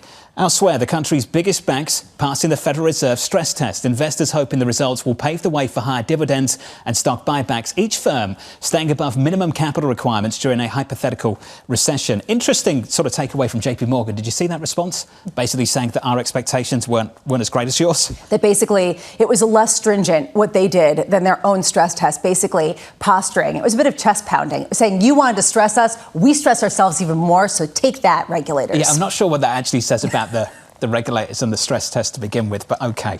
That's the latest on that front. Here's the latest on this one. Israel's Prime Minister, Benjamin Netanyahu, warning the country's military may shift its attention to Hezbollah in Lebanon, risking a wider conflict in the region. US officials maintaining ironclad support for Israel while looking to de-escalate tensions in an area crucial for trade and energy supplies. The Deputy Assistant to the President, Amos Hochstein, joins us around the table here in New York. Amos, good morning to you. It's great to see you. Good to see you too. I know you have the president's ear. You've been a key voice in the Middle East conflict as well, particularly through the Gaza Strip, and now it involves Lebanon. And I know you've been part of those discussions too. Can we start there? How connected are the two issues, the tension we see in Gaza and the tension potentially on the horizon with Lebanon? Well, first, thank you for having me. It's great to be back. Look, on October 7, after the horrific attack by Hamas, Hezbollah decided to enter the conflict on October 8th at night with an attack on Israel. Israel responded, and we've been in this low to mid-range conflict ever since of a back and forth of attacks between rocket attacks. It has resulted in a significant amount of Israelis being essentially evacuated from their homes in the north, not being able to go back there because of the fire from Hezbollah, and a equal number of Lebanese who are now evacuated from their homes in South Lebanon. So this has been a terrible low-range conflict, and while the attention has all been in Gaza for very good reason, this has been on a simmer. So clearly we have been trying to work hard with both parties to keep it at that level from escalating into a sort of larger conflict and a more intense conflict. We've been able to do that with some escalation periods and then bringing it back down a little bit. We're going to continue to try to do two things. One is to de-escalate the current conditions and then find a solution that will enable people to go back to their homes. That's the charge. What do you think that solution looks like? What are both sides asking for? Well, at the end of the day, we have to get Hezbollah away from the border because the status quo of October 6th is not possible anymore. So we have to take, there are a number of measures that we've been discussing with both sides that can be taken by both sides in order to be able to bring that calm back. I can't go into the details of what that would look like, but I do believe that it is possible. Now, Hezbollah has said that they are attaching their actions to what happens in Gaza. We understand that. That's the reality.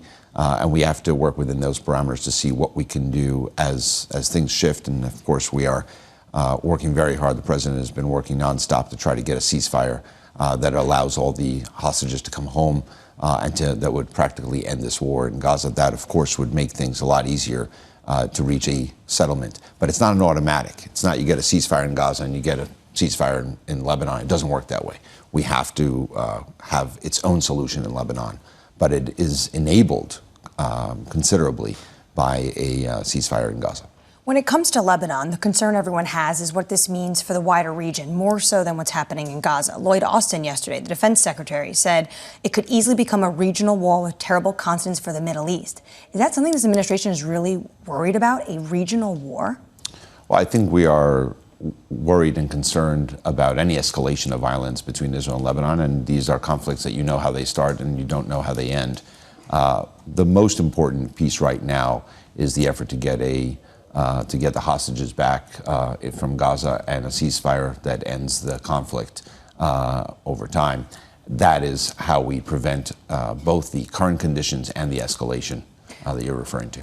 A big vulnerability for a wider regional conflict is, of course, the Red Sea. Even this morning, there's reports that a ship traveling through the Red Sea was attacked by Houthis. When you look at, you have this big portfolio of not just what's going on national security-wise in the Middle East, but the energy market. How concerned are you about a spike in energy prices because of what we're seeing in the Gulf? Well, look, I think the Houthis, who are a proxy of Iran, have been attacking the international commercial fleets. There's really no apparent reason why we're accepting the fact that the Houthis, backed by Iran, can fire missiles into the Red Sea and affecting global shipping rates, global shipping routes, and the availability of ships themselves. So that is something that we are going to continue to do what we can to bring a stop to that. As far as the energy markets look, I think that clearly the Middle East is one of the most important energy regions, and we have to make sure that there is a free supply of energy. That has been done. There are other routes that can avoid the Red Sea, and clearly we've seen a supply non-disrupted, even if it ticks up the price of shipping rates a little bit by the fact that they have to go a longer route. But by and large, it has not affected the energy markets. There's one story as well circulating about, you mentioned Iran, about sanctions when it comes to this administration, how tough they're being on their adversaries when it comes to energy sanctions. Many people will say there's sanctions on the books, but they're not always enforced. And there seems to be some tension between the White House and people at OFAC who are enforcing those sanctions about how, because it's an election year, this is some of the reporting the Wall Street Journal has, because it's an election year, the administration's not going to be as tough on, say, Russia or Iran because they want to keep prices low. Would you say that's accurate? No, that is completely false. Look, we have been as tough as can be on both Russia, Iran, when it comes to a broad range of sanctions, not just energy sanctions, but including energy. Now, when you do energy sanctions, or any sanctions for that matter, you got to be smart about it. You don't want to do sanctions. When you do the sanctions, you want to make sure that the bad actor is the one that is affected. So if you do the kinds of sanctions that cause a major spike in price, what does that do? It just increases the revenues to the regime that you're trying to affect. So this is not about putting down a hammer. You gotta do this in a smart way that reduces their revenues. That's the ultimate goal here, is to reduce their revenues. Now, is there an alignment between the fact that we would like to see domestically in the United States lower prices? The president has said many times he'd like to see lower gasoline prices for consumers at home, at the pump, and that So we want to prevent a spike in energy prices. But there's a total alignment between what we want on the domestic side to reduce prices, which we have done. Gasoline prices are down about 20 cents over the last couple of months. And our national security goals, because when prices rise, they don't only affect American consumers, they also increase revenues to the bad regimes we're trying to affect. So you talk about gasoline prices. Right now I'm looking at just under $3.50 a gallon on an average basis around the United States. That's down from a high of more than $5 back in June of 2022. And the average over the past 5 years is north of $3. So is this an appropriate price where it is right now? No, we'd like to see it significantly lower than this. But we have a growing economy. We have a conflict in Russia. We have a conflict in the Middle East. And that's why the president has pursued a policy of doing two things at the same time. One is to make sure that we have enough production in the United States and that the energy markets are supplied. Second is to accelerate the energy transition. And we've done both. The passage of the IRA, the BUILD Act, the CHIPS Act is all about investing into the future. But he recognizes that you can't do that as a flip of a switch. And that's why, look, the United States today is at the highest level of energy production that we've ever had.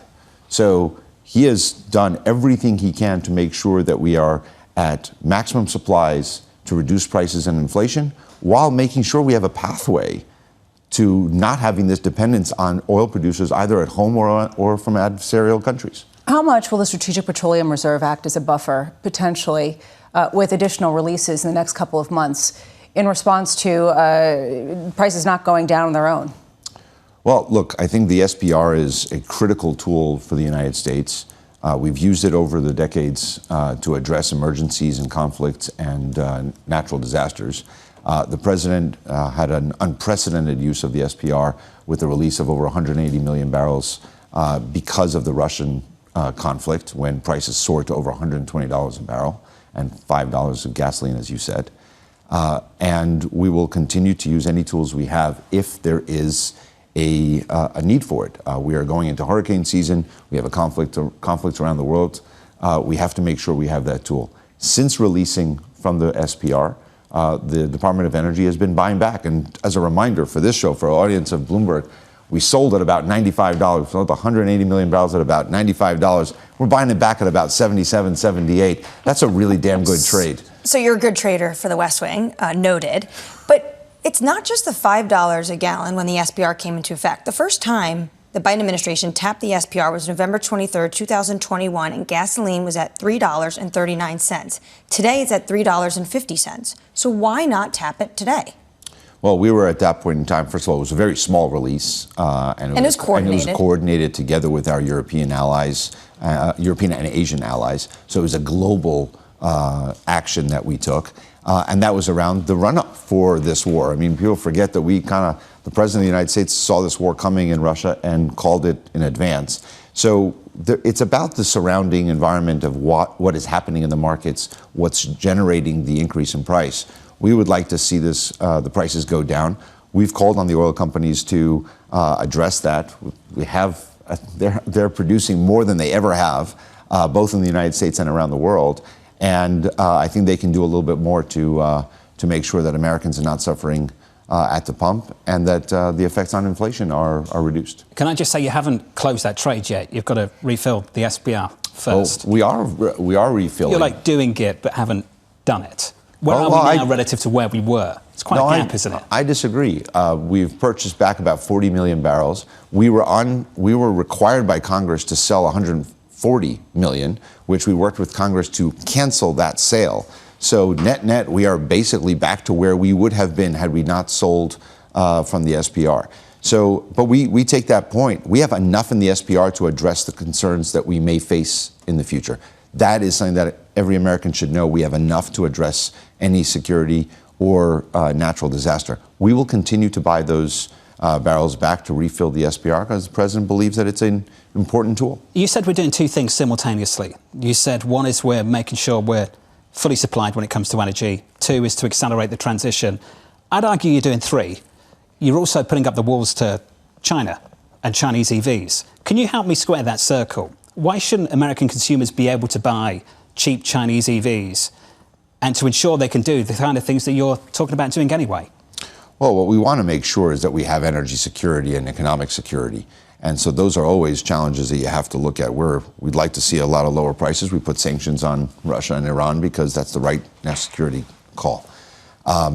The way that the Chinese have acted in the market, it is not a free market. And we have to make sure that we are securing the American economy for the future. And if you allow somebody to come into your market, flood it with below cost products, then ultimately you'll lose your economy. And we've seen it with product after product. And I think people who watch this show who care about financial markets should be very worried about that and look around the world. Every place they've gone in, they've done the same thing. They dump on the market. They eliminate the local competition and the local markets. Look what happened in the solar industry 15 years ago. And then they dominate. And those prices are not going to stay low forever, just until they kick you out. And then they're going to raise those prices. So if you want to have a strong American economy, we have to take the kind of strong action the president has been taking. There is, though, a conflict here. And to John's point, if people could get much cheaper electric vehicles, the transition might happen faster. That the fact that they are more expensive and that it might be a slower transition.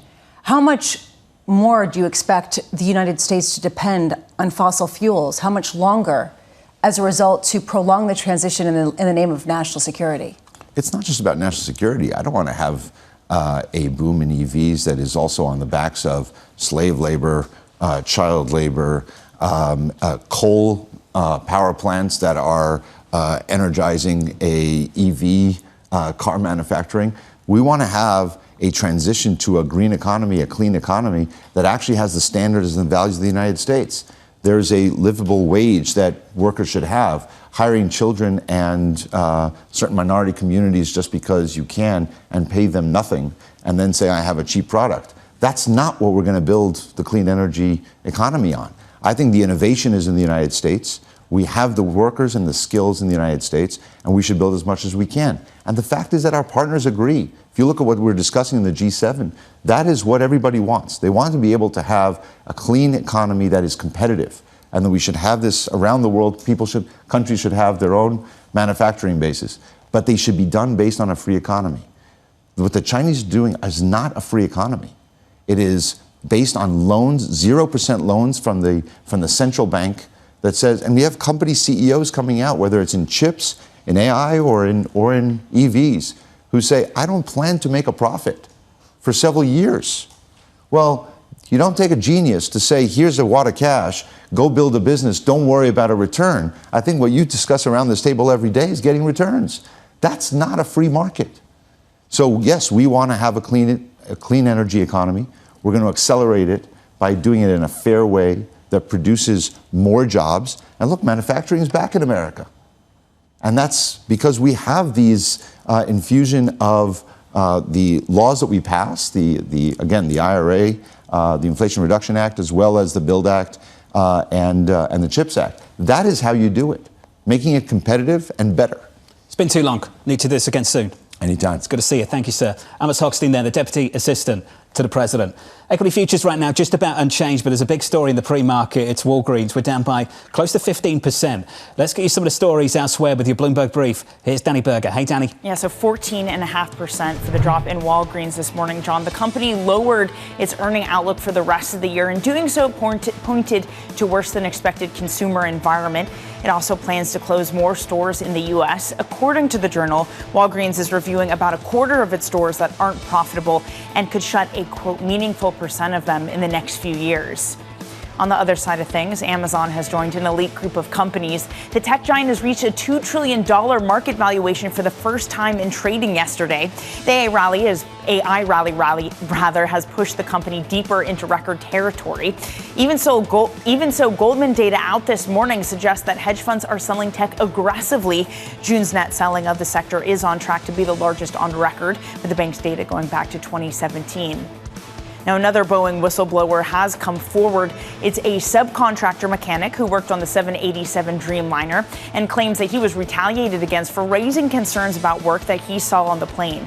According to a statement through attorneys, the whistleblower said that he saw, quote, substandard manufacturing and maintenance practices on a crucial part of the jet's nose for maintaining cabin pressure.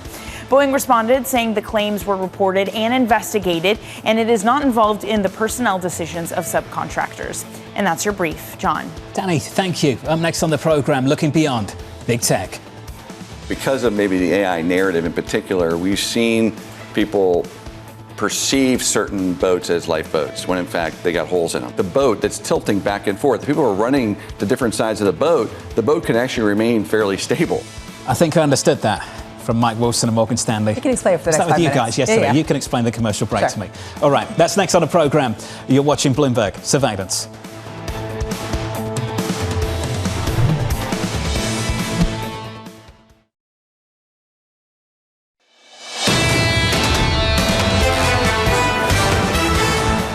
No drama here. We're down about 0.1% on the benchmark on the S&P 500, just a little bit softer. Under surveillance this morning, looking beyond big tech. Because of maybe the AI narrative in particular, we've seen people perceive certain boats as lifeboats when in fact they got holes in them. The boat that's tilting back and forth, people are running to different sides of the boat can actually remain fairly stable. It's not just the Mag 7, by the way, that's high quality growth. There are some really good high quality growth stocks outside of tech and comm services that have been performing well. It's the latest disappointing earnings forecast for chipmaker Micron weighing on Nvidia and the AI-fueled rally. JoAnne Feeney of Advisors Capital Management looking beyond the big tech, writing this. The anticipation of lower interest rates and better earnings prospects appear to have driven the market higher. The build-out of artificial intelligence infrastructure by the likes of Microsoft and others are a big part of that, but the increase in earnings growth occurred across sectors beyond technology. JoAnne joins us now for more. JoAnne, I want to go to one name straight away, and it's in retail. And thanks for being with us, by the way. I want to go to Walgreens. In the pre-market, getting absolutely hammered. We're down by something like 15%, down by 14.81% right now. And this is what they're saying. New range for the year. Cut that big time, 280 to 295. They had seen 320 to 335. Lisa's been talking about the reports of store closures as well. JoAnne, we're trying to work out if this is a sign of what's happening with the broader consumer, or is this just a sign of a retailer struggling before its own reasons?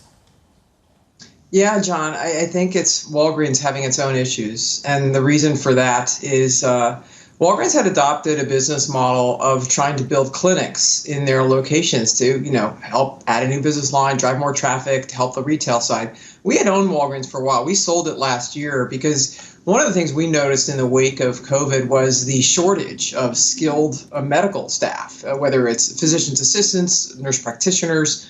And so we expected that it was going to be really hard for Walgreens to be able to staff such a new line of business locations. And then you saw the pharmacy workers themselves going on strike. So it was going to be made pretty clear to us this is going to be a challenging business model. And so we're not surprised. We sold it last year, and we just think it's going to continue to be challenged. We're seeing CVS shares down in sympathy, so this isn't just a Walgreens story, at least when it comes to the market. How much is this just simply because of the medical side of things and what you're talking about with respect to shortages? And how much does this speak to the changes also post-pandemic with some of these stores to prevent theft, with the fact that basically Amazon had an upper hand and this just turbocharged it? Yeah, your comments earlier, Lisa, about the frustration you have going in, anybody has going into one of these shops and trying to buy whatever. It's just, it removes that convenience that those shops were supposed to afford. And that is a real problem. And they might need to be more judicious in where they deploy such theft prevention devices. I mean, we're here in suburban New Jersey. I don't think there's a lot of that kind of theft going on. I don't know. But, I walk into my local Walgreens or CVS and have to get through those barriers. It's a pain in the neck. So I think they need to really rethink the cost of this to their traffic. So, JoAnne, Walgreens aside, how do I want to get exposure right now to the consumer? What's the best play? Well, right now the consumer remains strong, and we've all been hearing about the demise of the consumer for a couple of years now. It just hasn't happened. And the reason is because basically people are employed. People are employed and nominal wages are going up. But that said, we have seen weakening in the labor market, right? We are seeing those high interest rates translate to higher costs of buying a car and rental costs being high. So parts of the consumer spectrum are really challenged right now. So one of the plays we like is to go where the consumer goes to save money, and that's a place like TJ Maxx. And so that's one that's a core holding for us. We think that's going to be a good place to be. But then also look at housing. There are shortages that are going to persist for a long time, and playing shortages as an investor is actually probably a pretty good bet. And so looking at a Lennar or a Williams-Sonoma, which is also tied to that new house trade. And the first-time buyers are still out there. They can't find a place to live. And companies like Lennar are offering them ways to take down the costs of buying that new house. I can tell you some hands were going up around the studio as you were talking. JoAnne, thank you. JoAnne Feeney there of Advisors Capital Management. Much more on the consumer later on this morning. 8:30 Eastern Time. Jobless claims, that's just around the corner. The estimate in our survey, 235. The previous read, 238. Coming up in the next hour, we'll catch up with Tony Rodriguez of Nuveen, Bloomberg's Mandeep Singh and David Gura, and Ed Hyman of Evercore. Looking ahead to all that data 34 minutes away. The third hour of Bloomberg Surveillance, up next.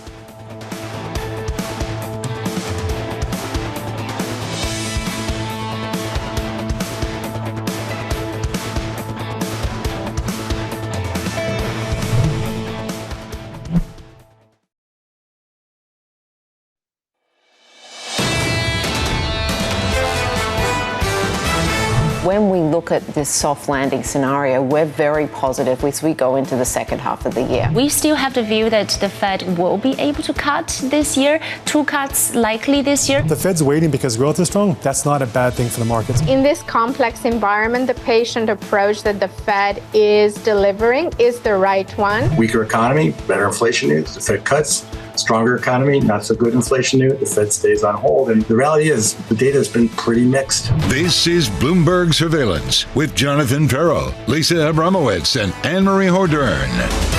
The third hour of Bloomberg Surveillance begins right now, live from New York City this morning. Good morning, good morning. 90 minutes away from the opening bell with equity futures doing okay. No drama. If you want some drama, pick out this name. It's Walgreens in the pre-market, down by 14%. Double-digit declines, slashing the outlook for the year ahead, and a talk of some mass store closures, Lisa, to follow. In the Wall Street Journal reporting that the Walgreens is planning to close a, quote, significant share of their 8,600 stores in the United States, saying they continue to face a difficult environment. 2 things. We were talking about challenges with hiring for that key healthcare push.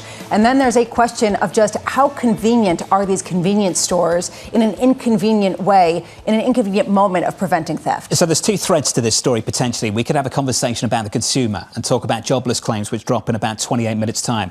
Or we could talk about theft and link that to a debate that's going to take place a little bit later on this evening at 9 p.m. Eastern Time in Atlanta, Georgia. And that's going to come up repeatedly, you'd imagine, in this election campaign over the next 5 or 6 months. What Trump is just going to try to hammer home this evening is he's going to ask this question: are you better now than you were 4 years ago? Do you think that, 1, things are more expensive? Do you feel like you're making more money and you have a better ability to pay for things? And 2, do you feel safer? This is going to be something major that the Trump campaign wants to hammer home. I really loved what Henrietta Treyz said, though, how important it is going to be for these individuals to speak to the youth, the Gen Z, these individuals that maybe they're first-time voters, they haven't made up their mind, but are they going to sit there and watch 90 minutes? Or are they going to wait for the clips to be circulated on TikTok? And that's why the style of this debate is as important as the substance. I think it's interesting that we can't even really put the right narrative on this story because it could be many different things. Walgreens wants to blame the consumer weakness in a challenging consumer environment. We're talking about some pretty secular trends that might have to also do with how penalized some of these retail theft rings have been. There is a broader question, though, about cherry picking. And yesterday, Neil Dutta accused me of cherry picking data. We all are cherry picking anecdotes and data. I thought you were friends again. What's happened here? Well, they're not friends. You missed it. Well, I mean, he just basically is saying the Fed should get on with it. We don't have to rehash the whole thing. We can do that later. Go ahead. Well, you can watch it back. But the issue is, how do you get a clear narrative at a time where it's not just me? A lot of people are cherry picking because what other aspects do you have to pick from right now? It felt very much like to Neil Dutta, Lisa was kind of like, you can't sit with us. You're not part of the table. But when it comes to the, well, it did yesterday. Like John Mean missed Girls. it. A little bit like Mean Girls. We're all wearing pink, so it was pretty appropriate. Hold on. He could have come to the studio. We absolutely welcome him. Neil, please come to the studio. We would love to have you back. Carry out, Emery. Well, when it comes to the cherry picking, what I thought was so interesting as well from a prior guest talking about Walgreens is potentially these stores need to care more about the foot traffic than the theft. How many times have you maybe gone into a Walgreens, really needed something like a deodorant quickly, and you're waiting for the attendant to come, and then you're just like, I'm cutting my losses, I'm going to be late for my train, I'm going to be late for the dinner I'm going to, and you move on. Tell us more, Anne-Marie. No, but then you move on, and how actually the theft issue is becoming more important to a place like Walgreens. I just want to know what happened to this show in my absence. Try and figure that out after the programme. Let's get to jobless claims. Jobless claims about 25 minutes away. The data looks like this in our survey, 235,000. That's the estimate. The previous number, 238. That's the big number for you a little bit later this morning. Equity futures going into that negative by 0.2% on the S&P. Yield just unchanged on a 10-year at 432.74. And euro dollar in and around 107 all morning, 106.97 now. Positive by 0.15% on that currency pair. Coming up this hour, we'll catch up with Nuveen's Tony Rodriguez, looking ahead to November after tonight's presidential debate. Mandeep Singh of Bloomberg Intelligence as Micron fails to meet some lofty expectations. And Evercore's Ed Hyman weighing in on the US economy and that economic data that drops this hour. We begin with our top story, the mother of all debates. Nuveen's Tony Rodriguez saying this: the debate is likely immaterial to the investment outlook. The election, however, has the potential to be material. A single party sweep would lead to the greatest potential for volatility. Either winner will face significant fiscal and geopolitical challenges. Tony is with us around the table. Tony, good morning to you. Good morning. Let's get into that, what that wave, blue or red, could mean to this Treasury market. Sure, and I think that, historically, when you look at it, obviously the markets really do like gridlock, and that's what you have when you have some split government. So a sweep to us, given that right now you can't really look at either party and say that there's any fiscal responsibility that exists in Washington, D.C. So really the prospects of maybe further fiscal blowout type of policy is a big risk for the markets. And when you think about tariff policy as well, again, right now there are some parameters that people are held within because of split government. To the extent you get a sweep, you have the ability to suddenly implement some what would be considered pretty significant tariff differences from where we are today. That can be inflationary, it can hurt global growth, it'll have implications on the FX side. So we think the volatility will be high if you get that kind of sweep. Probably obviously the least volatility would come from a continuation of where we are today. We have policies that have been in place for 4 years, that continues. I think the markets basically can get some comfort out of that.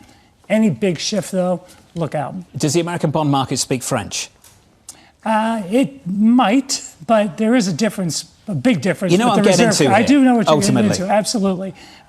So we don't think we're going to go in that direction that quickly, but we could get there eventually because right now there's no prospect for the deficits to come down. So when that moment happens, like you might argue it just did with France, is we think down the road, but it's something to be careful about for sure. Je parle français, and I want to talk about the auctions because that actually is going to matter if the U.S. can look like the French market, considering the fact that no one has come on here and said that the fiscal backdrop for the United States is responsible in any measure. We do have an auction today of 7-year notes. Are you still buying, even though you have this trepidation that there could be that moment where suddenly the bond market pushes back? Yeah, so it actually doesn't matter if I am buying because there are plenty of buyers. So we've had 2s, 3s, 5s, 10s, 20s, 30s, tips all this month. Only one of those auctions had a tail to it. So there's a lot of demand. Some of that is around flight to safety because there are some uncertainties out there around monetary policy, fiscal policies. You've seen these election results in India, for example, that surprised the market, in Mexico that surprised the market. So the dollar has a lot of demand for it. We look a lot at, for example, dollar yen and what Japanese investors are doing with their dollars. When you look historically, the insurance companies in Japan, for example, typically hedge like 2/3 of their US dollar bond holdings. They're only hedging under 45% now. So again, high cost of hedging, dollars trending. There's a lot of pockets of demand for both the dollar and for U.S. Treasuries as a result. Okay, so you went there, and we've had basically Alan Ruskin's swan song of his 4-decade career. He's talking about how it's a dollar-strong market for the foreseeable future. And then we had Jay Pelosky saying the dollar is going to crash, especially if Donald Trump gets elected. He's getting out of Treasuries altogether. He's expecting weak dollar. Where do you stand on this? So we do think that the dollar is going to remain strong over the balance of this year, because right now you look at where policy is set up. And the start of the year, we were thinking whatever the market was pricing 6, 7, 8 cuts. The BOJ would be aggressive with tightening. Neither of those has happened. The BOJ is having some difficulty being hawkish enough for the markets. The Fed is trying to be somewhat dovish, but it's clearly not as dovish as it had been. That's all pro-dollar. And at the same time, the U.S. economy is outperforming. So we don't see that changing dramatically. We do think the U.S. economy growth will moderate. Inflation is going to remain sticky. So that's still kind of a very slow, patient Fed. That's supportive of the dollar. The underlying growth rates of macroeconomies, U.S. is still going to perform and behave pretty well. So that's a pretty positive dollar story. But we do think the dollar is overbought. So the 1 year outlook would be for a weaker dollar than we are now. It would be for the yen to strengthen a bit. The yen at these levels that are, 40 years, when he started his career, Ruskin, that's what it was at this level last. We don't think that's sustainable in the long term. But do you hold this view regardless of who wins the election? Well, again, if you get the sweep, and particularly from the tariff side, so if you get kind of a sweep that ends up implementing some of these talked about policies of, 10% tariffs across the board or 50 plus, 60 plus with China, that's going to be dollar positive because A, it's a little bit inflationary for the U.S., so the Fed's not going to be able to respond with cuts at all. And B, it is really a kind of tax on global trade, slow down to global growth, which means flight to safety, flight to the dollar. So in that case, that'll prolong, we think, the dollar strength. Given how material the consequences could be from this election in November, and given that we're talking about very fine margins in just a handful of states, how do you put together a view on 2025, sitting here in the middle of 2024? Yeah. So I think one of the main things about it is that you can't have tremendously high conviction in your view. So you have to position with some caution. We talk about being right now around the middle, maybe slightly higher of our risk budget. And part of that is because you want to have powder dry to be able to respond and react to whatever may come from either the election or some other geopolitical event or some repricing in the markets because it's a French, Liz Truss type of moment, whatever that might be. But really, that's how you do it. You kind of lay out your plan, invest somewhat more cautiously than you otherwise would because the uncertainty is pretty high. Just detail that a little bit more. So that means sort of a little bit of cash, and then when you are willing to take risk, where are you taking those pockets of risk at the moment? Yeah, so from a duration perspective, it's kind of neutral, maybe a little bit long. We think rates will be a little bit range-bound, moving lower but vary by a limited amount over the balance of the year. From a credit risk perspective, it's really about we're comfortable with credit risk at the higher quality segments of the market. So if you look at high yield, leveraged loans, CLOs, emerging markets, we don't want to go into the deepest end of the risk pool. Triple Cs, low single Bs, those are the companies that are being hurt by these higher rates, which we think will be in place for longer. So that their balance sheets, their income statements are getting hurt the most. But when you look at the higher quality double B side of the market, there you can find companies that are going to be pretty resilient through what we think is a moderating growth environment, but not a recessionary environment. So are you preparing investors for a clipping coupon type of environment where essentially they're getting 5, maybe 6% returns and nothing more? Because to shoot for higher means potentially losing your shirt. Yeah, we think you can shoot for a little bit higher. So we would say 5 to 7% is a place where you want to build portfolios to achieve that kind of target yield. When you start talking about achieving a 9% or more, now we think you're taking on probably risks that are a little bit unwise at the moment. So 5 to 7%, which means that cash is competitive for the moment, but the minute we get that first cut, the second cut from the Fed later this year, early next, all of a sudden that comes along with a little bit of a decline in longer term rates. You're going to see these portfolios that are non-cash yielding 6%, 7%, generating returns that are in that 6 to 8% area, and that's a pretty significant outperformance to cash, and probably competitive with equities, even though we're up 15% on the year. Seems like that always happens. We're underestimating the equity market, but it should be competitive with what you get in non-fixed income asset classes as well. Spoken like a true bond manager. Tony, thank you. Tony Rodriguez of Nuveen. Tony, appreciate it. Thank you, sir. Equities right now on the S&P, negative by 0.1%. Let's give you an update on stories elsewhere this morning with your Bloomberg Brief. Here's Danny Berger. Hey, Danny. Hey, John. Jefferies out with results after the bell yesterday, and profits soared. Second quarter investment banking revenue jumped 59%. Debt underwriting more than doubled. It is a sharp shift from the dull deal activity of earlier this year and last over geopolitical concerns and high rates. Jefferies President Brian Friedman said that a broader recovery in capital markets activity and M&A is underway. Elon Musk's SpaceX will sell insider shares in a tender offer at a higher than expected price. The shares will sell for $112 apiece, valuing the company at close to $210 billion. That's $30 billion more from its valuation in December. A source says that the jump in value is owed to a significant investor demand. The valuation is also a new record for an American private company. Now, when it comes to the McPlant, U.S. consumers aren't loving it. McDonald's U.S. chief said yesterday that the plant-based burger was not a success in the test markets of San Francisco and Dallas, saying that customers aren't looking to McDonald's for a plant-based protein in the States.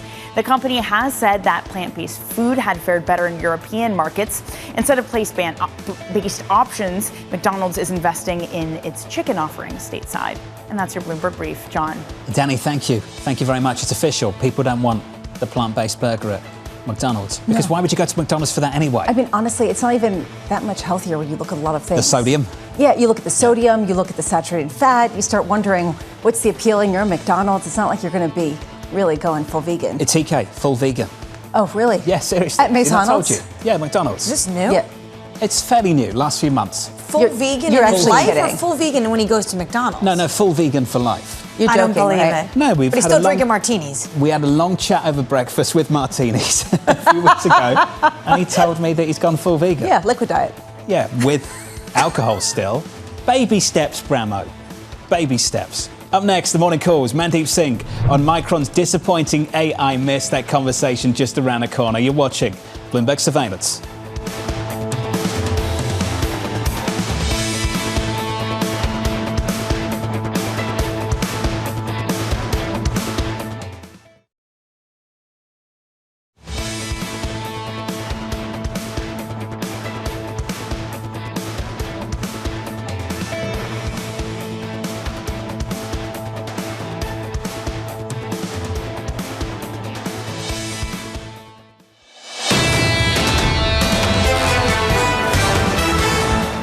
Tons of messages now about TK going vegan. It's not true.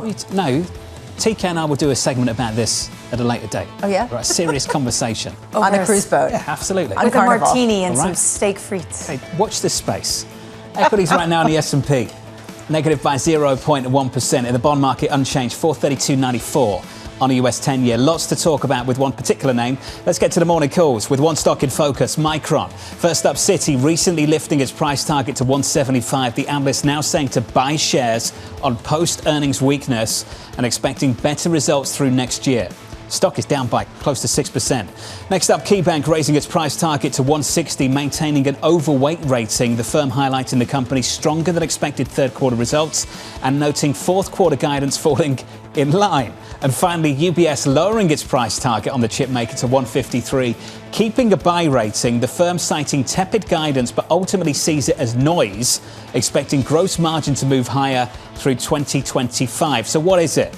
News or noise? Mandeep Singh of Bloomberg Intelligence is with us around the table. Mandeep, is it noise or is it news? What's your view? I mean, there were some clear data points around AI, and when you look at Micron, it's coming out of a trough. Compare that to NVIDIA that has seen that AI tailwind for the past 5 quarters. So memory, we know, is needed for AI as the model get bigger, and that's what they guided to. They said HBM revenue, the one correlated to AI, was $100 million this quarter. It's going to be multi-billions next year. So they have a lot of visibility to the AI side. The one other thing that Micron plays in is on the on-device side. It's the DRAM for your smartphone.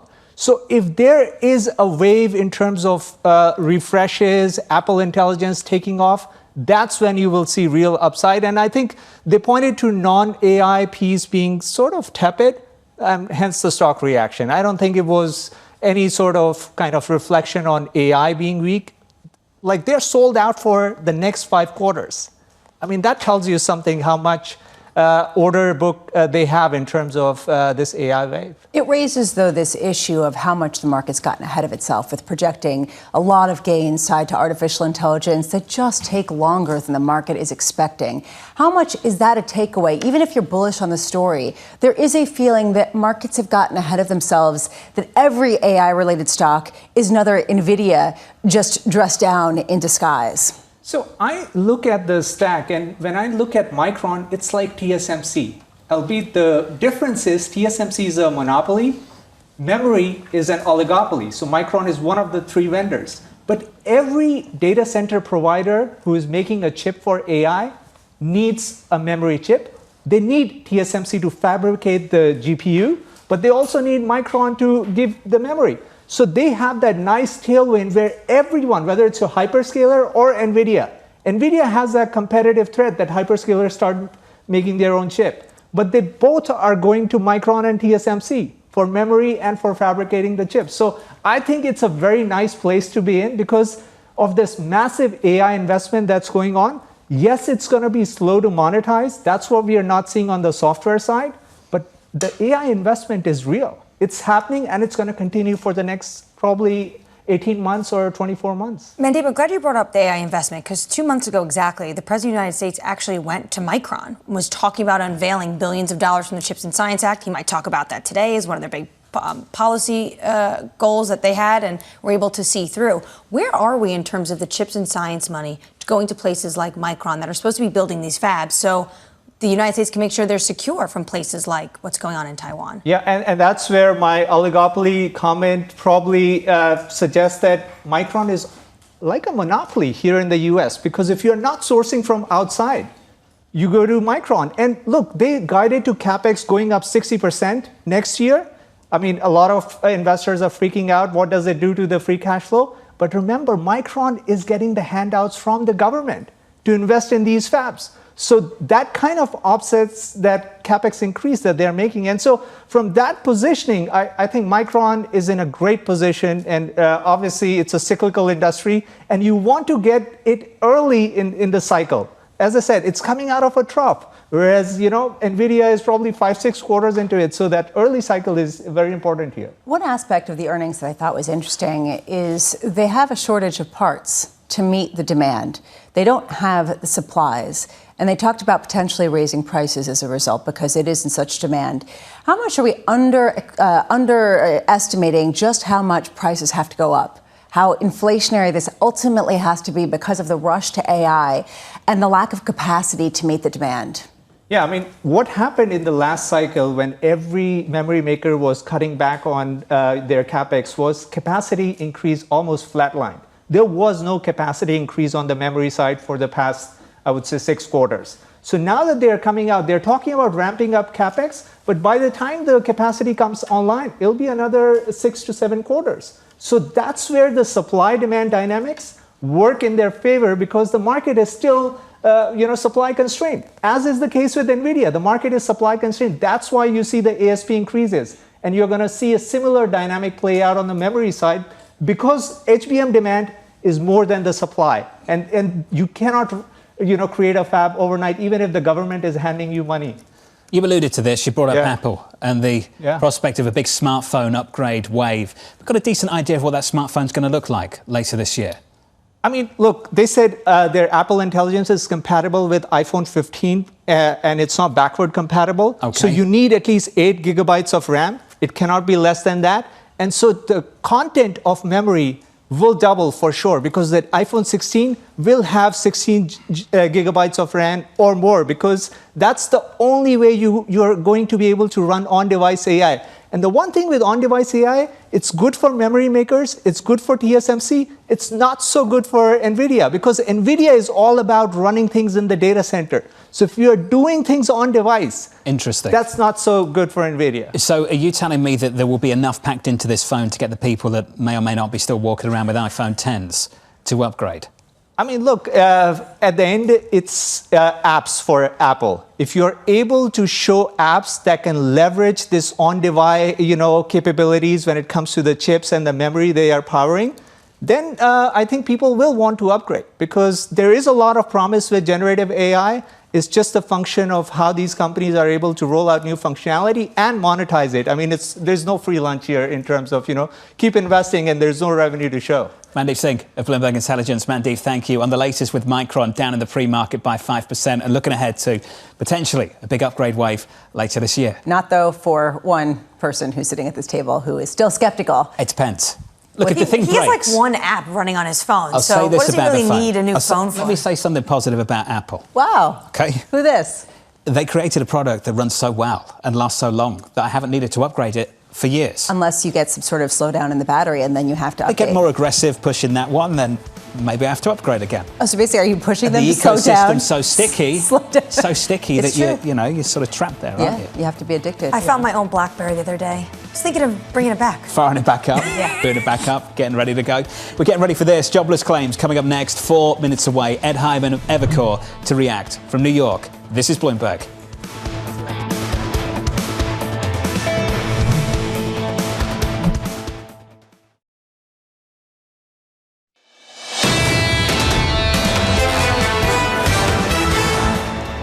Equity futures right now negative by 0.1%, 60 minutes away from the opening bell. We're down 0.2 on the Nasdaq 100. In just a moment, we'll get a ton of data for you, including another read on first quarter GDP and jobless claims. All eyes on jobless claims from my perspective, just to see if that breakout over the last couple of weeks sticks or even breaks out even more. The estimate in our survey, 235. The previous read, 238.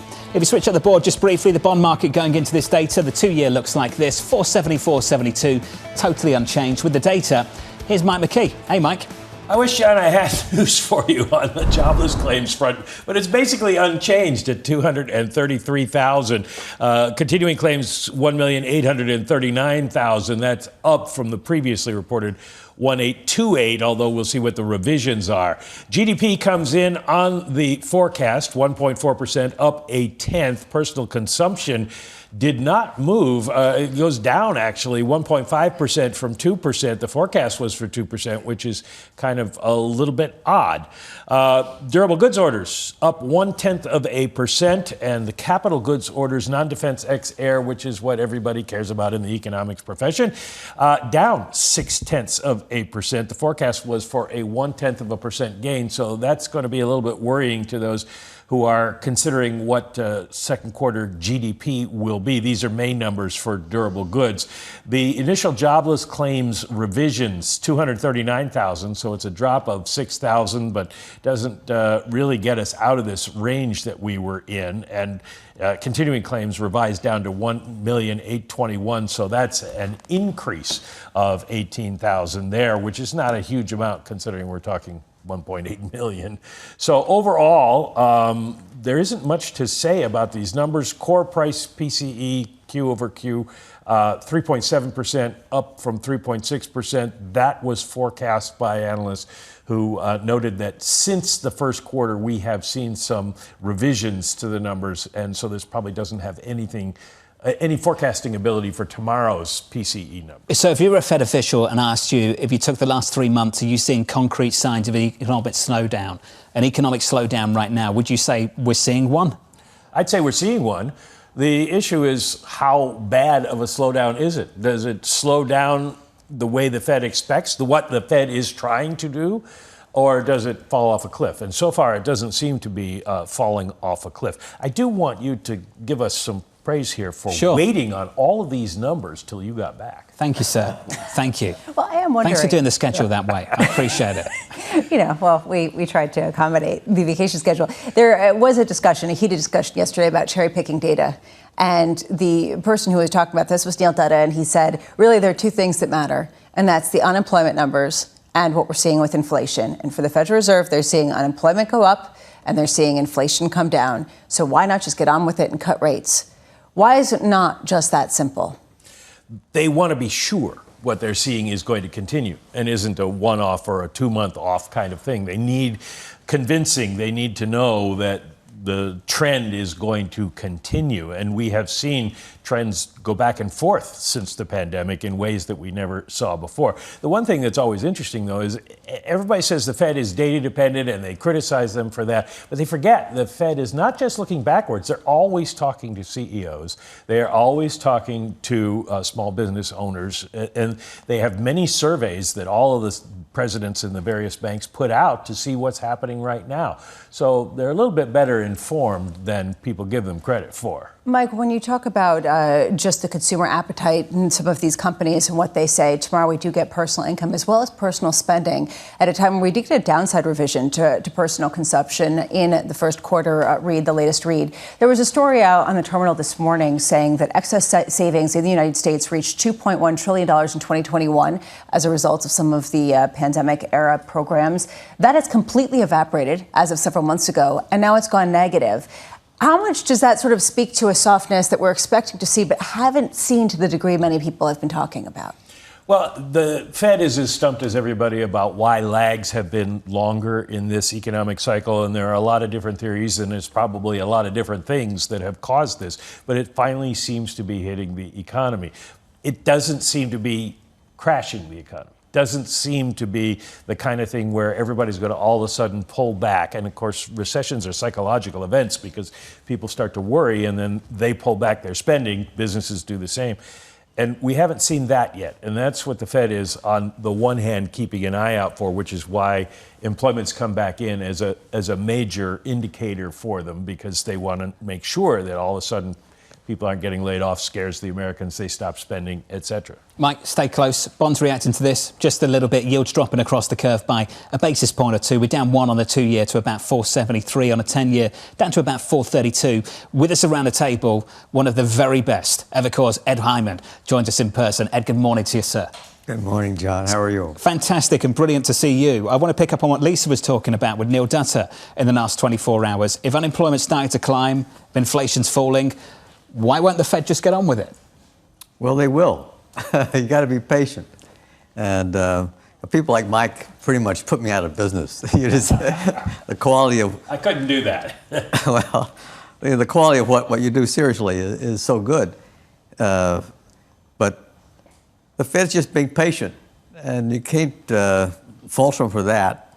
I can feel, and I have a strong view about what's happening, but I can feel that they're not making a mistake by being patient right now, waiting. I'm not for sure whether it's the unemployment claims number or another increase in the unemployment rate by 1/10, or some anecdotal, like swimming pool sales weekend or something, that suddenly say, yeah, we have to go. The thing, Mike, that we should keep in mind is that they do have a view that once they start, this is a march. They don't take a step. Once they start, they are telling you and me that they're going to have a program of rate cuts. So that's why they have a little more resistance to starting up. It's controversial to say that they're not making a mistake by being patient. There is a growing school of thought and, frankly, a fissure in a growing number of analysts where some people say, actually, this is the tipping point. And we heard Mary Daly address this just on the margins. We're seeing a tipping point in the labor market in particular, and we're not going to be able to address it until it's too late unless you get ahead of it. What do you make of those arguments? So I'm very sympathetic to them. I'm very sympathetic to it. So I'm not in the everything's great and, they should... But I thought what she did was very important. And that's why, John, the claims numbers are so critical. You get another increase or two, and suddenly you say, we're going there. But I think I have almost perfect knowledge of the economy today. Don't hit me. But it's not falling off a cliff, like Mike says. I talked to a couple of friends of mine this morning in Atlanta because of the debate coming up. And Atlanta, they say it's a little bit cooler. Atlanta is a real estate-based place. I don't know if you know real estate. And it's cooled off a little bit. But we do a set of surveys of companies. which is of CEOs, if you will, very systematic. And it was 60, 0 to 100. Now it's 50. And it was up a point last week to 50. It's not 45, which is recession-like. But I think your point is well taken. They could, be criticized for not acting a little bit more. But I can see where they want to, look over there and see around the corner, get one more data point or two more data points. But I thought the daily comments were important. When you say you have a very good sense of where the economy is right now, I want to dig into that because we've been talking about how difficult it is to get sort of a consistent story from all of the anecdotes that tell very different tales, depending on the socioeconomic bracket in particular. How much more fragile is the strength that we're seeing, given that it is hinged entirely to the top tier of income providers, of income earners in this country? And you are seeing real signs of softening anywhere, either in the middle or lower income brackets. So, again, we survey about 200 companies a week. The same companies, the same person at the company. We found if we switched people, the results would go up and down on the same company for just a week. And it varies. We cover all socioeconomic strata. For example, we have a survey of wine and spirit wholesalers. And of those people, we ask them about whether they're trading up or down in terms of quality. And we do a survey of shopping guide companies. When you go to a supermarket and you get a little free flyer, this is definitely low-income shoppers. And on balance, it's okay. And there's some places that are just booming. I mean, it just sort of pins your ears back. It's so strong. But it is at the top. And so the economy is overall, and housing starts a little bit that way. The small builders are having a tough time, and the big national builders are doing much better because they can finance their own building and help the client buy a place. So it's very, but I'm not stressed out that I'm missing it, which sometimes I am stressed out, but it definitely is, upstairs, downstairs. Ed, you mentioned you were calling some people in Atlanta because of the debate. Yeah. So obviously, I want to ask you about if you think the Fed, I want to put this together, if you think the Fed is going to be on a marching cycle to the downside, how do they plan for 2025 to potentially cut rates when we can get more inflation depending on the policy of who's going to be in the White House? Well, that's talk to Lisa. That's the issue.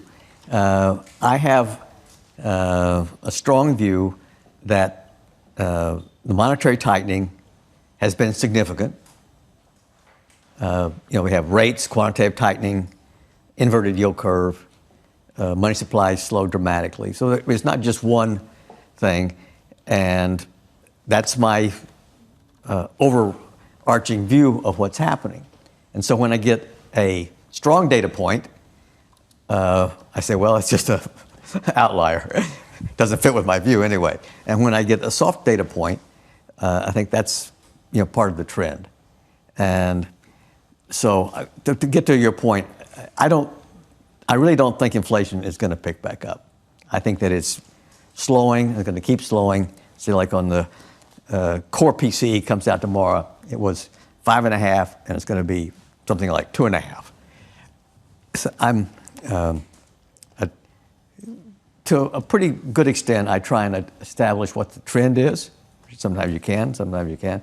But it seems to me like the trend in inflation is slowing. It had some bumps early in the year, but on balance, it's still slowing. So I really don't think it's going to pick back up. But the Fed has to worry about that some. But can you ignore politics? It's not my wheelhouse. But the political economy is where a lot of policy is being made. Yeah. Tariffs, immigration, all of this is potentially going to affect the real economy. Right. So, again, my North Star is that monetary tightening is the dominant force. And so, for example, life in economics is always more complicated than what I view it to be. So, for example, if they put on tariffs, then as you've reported here, frankly, the dollar goes up. And that negates, some of the inflationary impact. But, I don't like it at all. And that is an inflation risk. And we'll find out a little bit more tonight, where that goes. But, my team, who covers the topic we're discussing, does not believe that either candidate will have a knockout punch. I'm still going to watch it. Can we pick up on your North Star, just to wrap it up? The tightness of monetary policy. How tight do you think monetary policy is right now, and how do you gauge that? I'll let you know in a year. So, like I mentioned, yield curve's been inverted. It's now been inverted for like 450 days. I mean, maybe Mike's counting, but who's counting? I mean, it's the most ever, and it's by a fair amount. We're just getting into where it's longer than average impact, but not a lot. I mean, I think the community's been too aggressive. But anyway, the yield curve is one. I'm probably older than anybody else you have on your show, but this is my 13th inversion. Seventh inversion. They've all led to a recession. And then you have the money supply, and I buy the Milton Friedman. It was 30%, now it's like 2%, and that's a second aspect. And then they've done quantitative tightening, and the San Francisco Fed, actually come to think of it, where Mary Daly is, they haven't had a new estimate, but their latest estimate 3 weeks ago had the proxy funds rate adjusted for QT at 6.25%. And 6.25%, I mean, that inflation is not 6.25%. Maybe it's 5.25% or 4.25%, but it's not. And so, however I look at it, I think monetary tightening. But people are tired of this. I can tell my team, when you, I don't know if you have this thing, Mike or not, but sometimes you have a view and you just say it over and over again. Yeah. People go like, Never. No, I'm kidding all the time. Can I ask, are they pushing back? When you say your team, is that because they're of a certain age? Are they in their early 30s and they think that maybe that they say it's different this time and you say, no, I've seen this movie before? What does that interaction look like on the floor? No, it's not that so much because, my team is the intergalactic investment community. I talk to people constantly, and not many, but I have a number of them that are older than I am and sharper. But I think about that as whether or not I'm over the hill. Well, I don't think you are, Ed, and hopefully we don't wait another 12 months to do this. I'd like to do it again soon. My pleasure. Thank you, sir. Always appreciate your time. One of the very best, Ed Hyman of Evercore. Let's get you an update on stories elsewhere this morning with your Bloomberg Brief. It's Danny Berger. Hey, Danny. Hey, John, just a quick recap on the data we got moments ago. U.S. jobless claims came in shy of estimates at 233,000. The expectation was for 235,000. Continuing claims, though, rose to the highest level since the end of 2021, suggesting that it is taking unemployed people longer to find a job. We're going to get the next big read on the U.S. economy tomorrow with the core PCE deflator, the Fed's preferred inflation gauge. A quick check on shares Walgreens in the pre-market, falling nearly 19%. The company lowered its earnings outlook for the rest of the year, pointing to a worse than expected consumer environment. It also plans to close more stores in the U.S. According to the Journal, Walgreens is reviewing about a quarter of its stores that aren't profitable and could shut a, quote, meaningful percent of them in the next few years. Nike reports earnings after the closing bell today. The stock is down year to date on lagging sales, consumers were spending less, and rising competition from the likes of Adidas, On, and Hoka. Analysts expect Nike sales grew at just 1% for the full year. That would be its worst results in more than 2 decades if you exclude the GFC in the first year of the pandemic. Nike also announced that it was cutting 2% of its workforce earlier this year, and those layoffs take effect tomorrow. And that's your Bloomberg Brief. John. Danny, thank you. Appreciate this morning. Up next on the programme, setting you up for the day ahead, including the mother of all debates. You're watching Bloomberg Surveillance.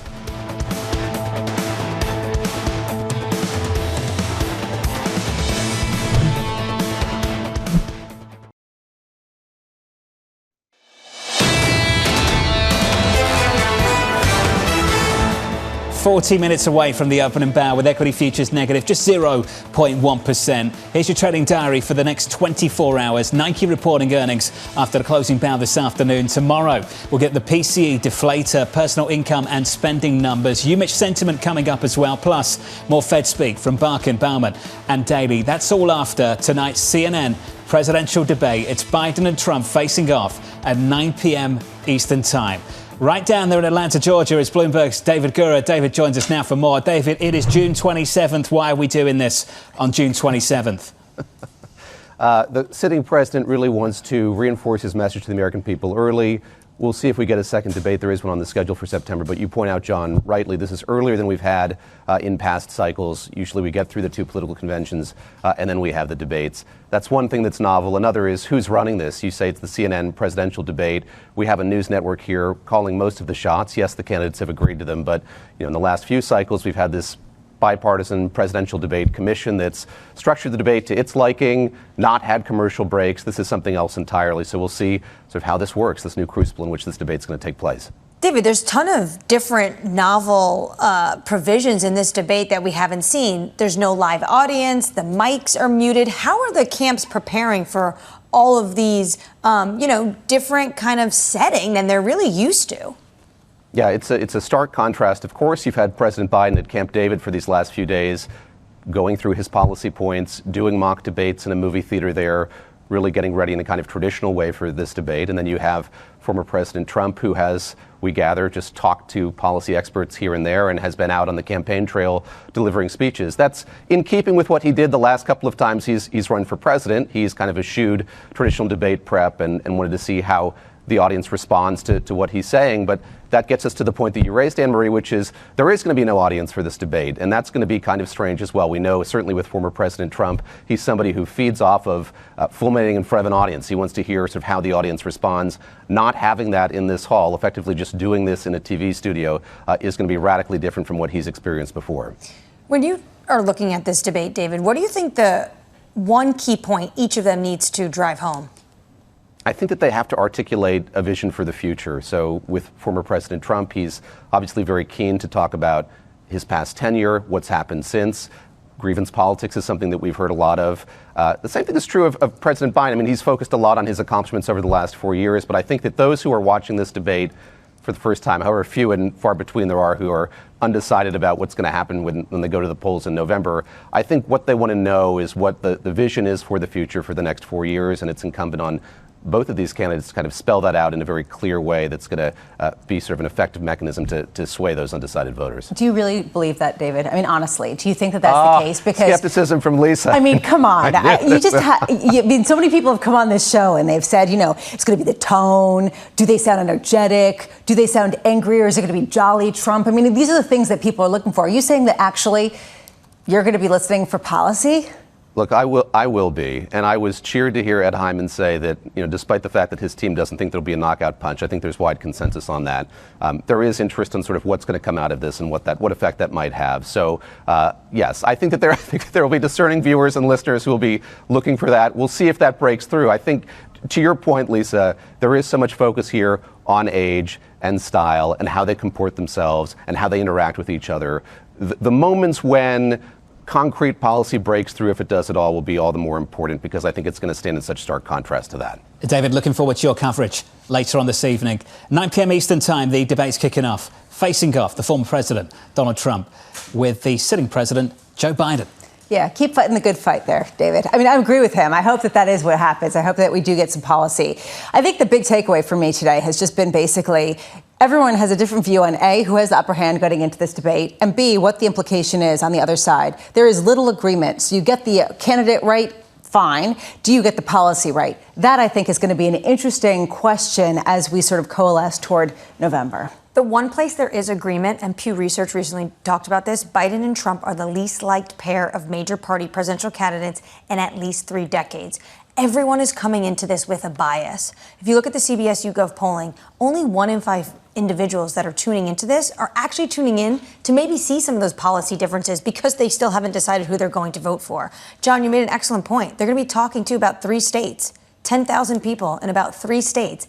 That's where this election is going to be decided. That's how thin the margins are, and the bar is so low for some people. They just want to see whether both these individuals can get through a debate without having a moment, a calamity that's going to really, really be a black mark next to them for the rest of this campaign. I would love to see the proportion of Wall Street investors who actually watch this debate and how they change their views accordingly.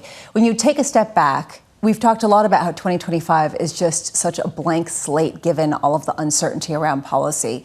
How much do people actually trade and change their views around this? I'm actually very curious about that, aside from just, who wore what better. Special coverage coming up a little bit later. Bramo won't be watching, I will be. Many others will be too. Live on Bloomberg TV watching. and Bloomberg Stop Radio. I think I'm the only one that's going to be Hang on a minute, watching. guys. Just let me complete a sentence. Come on. 8 p.m. Eastern Time. Now carry on. Continue abusing me for the next 30 seconds. I was just going to say, I think I'm the only one around this table that's going to watch, so. I'll stay up. I'll probably fall asleep. Yeah. I'll stay up and watch a little bit of it. I mean, I would like the viewer to weigh in. Do you want to coherent me tomorrow, or do you want me to watch the debate? I'll watch the clips afterwards. I know you came back from your Euro holiday just for this debate. I don't want to be in Italy anymore. This is where I want to be, right here, right now, in front of a TV screen, watching that debate a little bit later. Reaction tomorrow, PIMCO's Libby Cantrell, former World Bank President David Malpass, Mohammed Al-Erin of Queen's College, Cambridge, and Apollo's Torsten Slok. An absolutely stacked programme for you to get you to the weekend, live from New York City. This is Bloomberg.